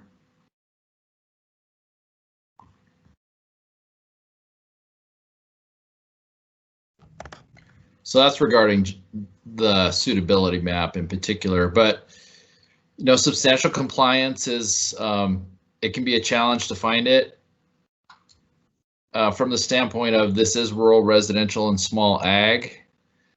If you look at the goals and policies of the target range neighborhood plan, substantial compliance might be a little bit elusive. If you look at the straightforward land use designation of in the 2019 land use element, on the face of it, it seems pretty straightforward. I mean, up to 2 homes per acre. Agricultural preservation is encouraged as part of development in the 2019 land use element. Growth policy compliance is always kind of a challenging metric for sure. I mean, I think with this one, goals and objectives in the neighborhood plan, I sort of tipped it the other direction for us. Okay. And what were the discussions about clustering or getting variance for clustering or greater density So you could have more farmable acres. Is that? Andy or John, was that a consideration during the design of this subdivision? It was. That was sort of what the first proposal did, and we had that issue with the 1 acre minimum and that planned neighborhood variation that was a real struggle. And so that's why we held the 1 acre minimums, because we actually tried to sub some 1 acre lots, but that there was a term, and Tim will have it off the tip of his tongue, but that was a major struggle in the earlier subdivision that was denied on this property, was breaking that 1 acre ceiling. Also, the target range zoning specifically mentions they did not want to rely on the planned variation and the other methods of clustering as a way of avoiding the 1 acre minimum within the zoning. So that was another reason that we went to full compliance with the zoning with this revised proposal. Thank you. Does that answer your question? Yeah. Get at it, Juanita? Okay. I guess it kind of gets at it a little bit. Thanks, Andy and John. I mean, it's just, we're kind of in this awkward position, and it's 5:15, and I think people are probably fried and getting a little loopy, but it's, this is looking like it has to be a redesign. I mean, or we, you know, dying on our swords over 2.6 acres of, you know, agricultural soil. No, we can't. I mean, so it's, I mean, basically the choices before us, I think, are either based on the findings of fact and conclusions of law in the staff report, based on the public comment that we've heard, based on our own deliberations, voting this thing up or down. And if that's not the approach, if you're thinking that, or if we are thinking that some of the habitat mitigations that have been proposed are enough to tip the scales to get this over the finish line, then I think we would probably not want to take action on this today and have staff work out those conditions of approval for consideration at a subsequent meeting, provided that the applicant and applicant's representative were willing to grant us that additional time. I think that's a good way to go, Dave. I can say where I'm leaning right now, if that helps or hurts. I don't believe that 2.6 is, as Juan said, worth dying over. It's not really big enough, and you know, as soon as tomorrow the governor's going to say you don't consider agriculture anymore, so you could build anywhere. I don't believe there's any political or physical solution to the loss of the habitat on the butte. So those two things are going, and I'm also really bummed that that target range zoning is so rigid as to not accept some clustering. I feel like that would have been the answer here, and it's far too late. And I missed a key meeting. I was away on November 5th. Would have been great to have houses on smaller lots, shared septic, maybe get the same amount of houses, save ag land, and keep the houses off the butte. That's the kind of design that could have done this. But I guess I'm just saying that because I wanted to say it. I get that isn't here nor there. So this conversation about clustering, though, that happened like years ago, though, not on November 5th. You're right? correct, Juan. I probably shouldn't even be saying it, but it's that sort of design solution that will yield things like ag land protection and natural protection on steep slopes. If we would just shake ourselves free from the shackles of 1 per acre is the only way a person could live in this area in harmony with their neighbors. I feel like that's the real bugaboo here. And I'm fully willing to give up the 2.6. The governor's going to make it go away, and it's not big enough anyway. And I don't believe there's any mitigation we can do to preserve the ecological integrity of those slopes. But that's just me, and we're not voting yet. I'm just speaking my mind. So another consideration as far as the ecological integrity and habitat, and Tim might have flip slide so quickly as to folks not noticing this, but the grassland habitats that you see on Macaulay Butte were probably at one point in time, and were at one point in time, subject to more frequent fire. So there was actually a time when I think in the first historic slide that you showed, there were quite a few fewer trees than are there today. So from the standpoint of, if we're talking about conifers on the Butte and what is kind of the historic range of variability, maybe preserving some of those trees today is not, that's an artifact of fire control more so than anything, and may not be indicative of what an earlier condition would be. So if we're talking removal of trees, maybe that's not ultimately the worst thing that could happen on the slope. No, it's just that I agree with you, Dave. But the where can we fit the social and cultural importance that the community has placed on this butte, and with the conservation easements all around it? And I totally get this isn't part of subdivision review, but I mean, it is part of. What, otherwise, why are we even having this conversation if we can't take that public and community comment to heart? Sorry, Tim, go ahead. Yeah, I was just going to mention if we choose to move forward in time and have the subsequent hearing in May, I think would be the closest we could get this. We could not only provide some recommended conditions, but some alternative findings that address some of these issues. And you could sort through all those pieces for sure. One element that probably needs to be worked out as far as just the logistics on the planting plan by Terraquatic is a lot of the plantings are proposed on private lots.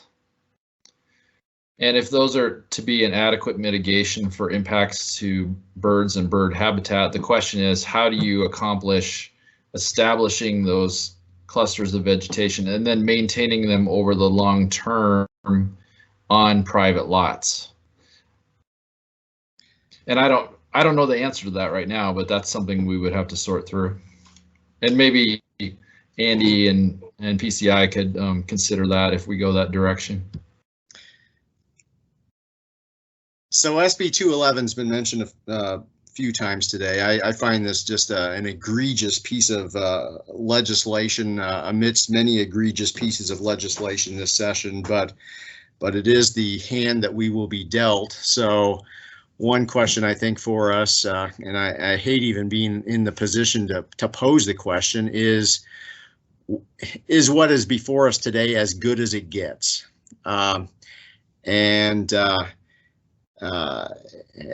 is it as good as it gets, and could be maybe made a little bit better by some additional mitigations or conditions of approval?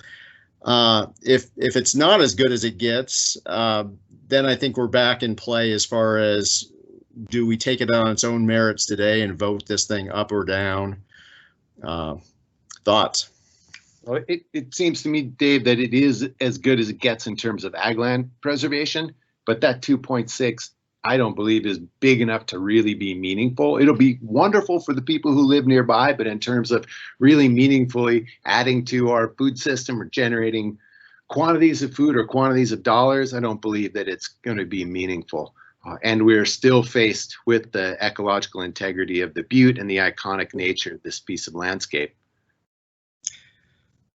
Well, I'm sensing it's time to throw some motions up on the screen, Tim. Or I mean, do we want to just let this conversation sit with the folks who are here and come back again in a month, given they've heard what we've had to say, and maybe want to bring something back that's different than it looks like right now? Well, and if, commissioners, if you go the approval direction, I would definitely request an extension be granted by the developer's representatives, and then either hold a subsequent hearing on the 13th or the 27th of May, it looks like, are the next two open times or open hearings that would work. I wouldn't do a straight ahead approval just because we don't really have a series of findings. We don't have conditions yet. And I would suspect that PCI would consent to an extension should you go that direction. But I don't want to be disingenuous because it sounds like we're actually looking at, you know, a different proposal. And so, I mean, is there a way that you can have that? Can we make it a different proposal without having to completely go back to the very beginning? Do they get a mulligan of sorts, or what leeway do we have to? Yeah, I mean, can we say that, you know, the legal lay of the land has changed with SB 211, and these folks should not have to go back to square one? I don't know that you can really do that. I think process-wise, and it was either Andy or John mentioned that back in the day there was more of a run different designs up the flagpole sort of approach, but the way state law has been put together over the years, I think it would be very difficult to do that. Is John Hart out there?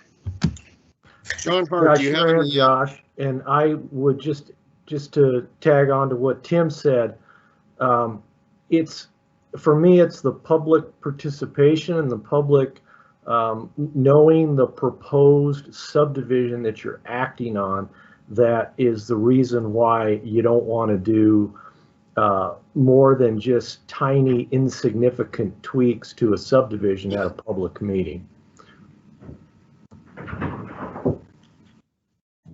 Got it. Thank you.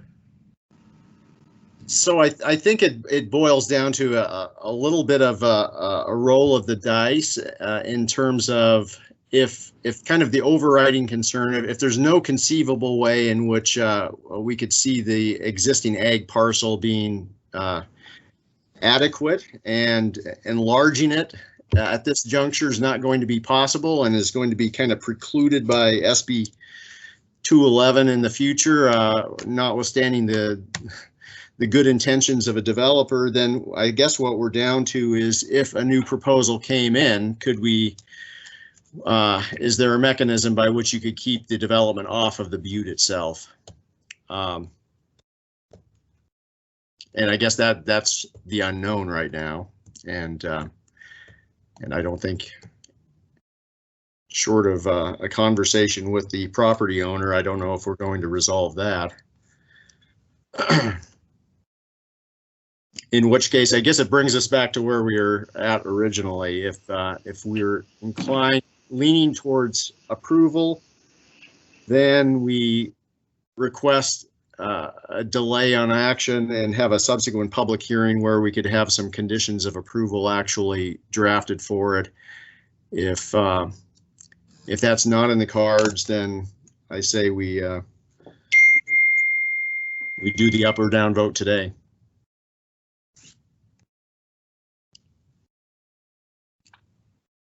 I don't want to be disingenuous, and so I'd rather do the up or down vote today.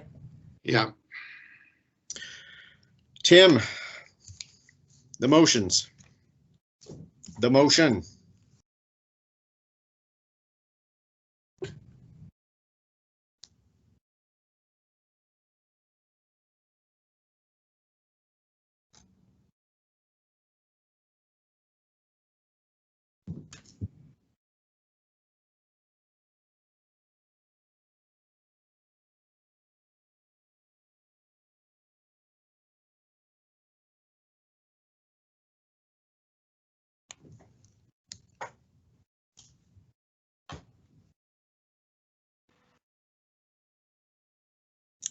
Okay, there it is.